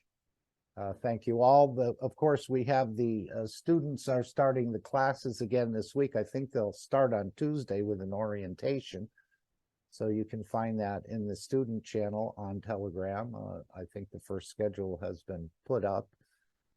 And Tuesday will be an orientation in the morning, and then followed by the One Planet, One Nation, One Race for World Peace, which will be at 4 p.m. on Tuesday. The reactor group will happen 7 a.m. on Wednesday. Knowledge Seekers Workshop, usually 9 a.m. CET time on Thursday. And then, of course, the Brazilian meeting on Friday. And there's many other language community meetings, the German meeting, the Spanish meeting, the French meeting, I think, is still going on. The Italians are working quite vigorously there with their star formation and so on. So feel free to join the other groups, even if you don't understand the language. As we know, nothing is hidden from the soul. So they would be happy to have you. The African meeting as well in Kenya.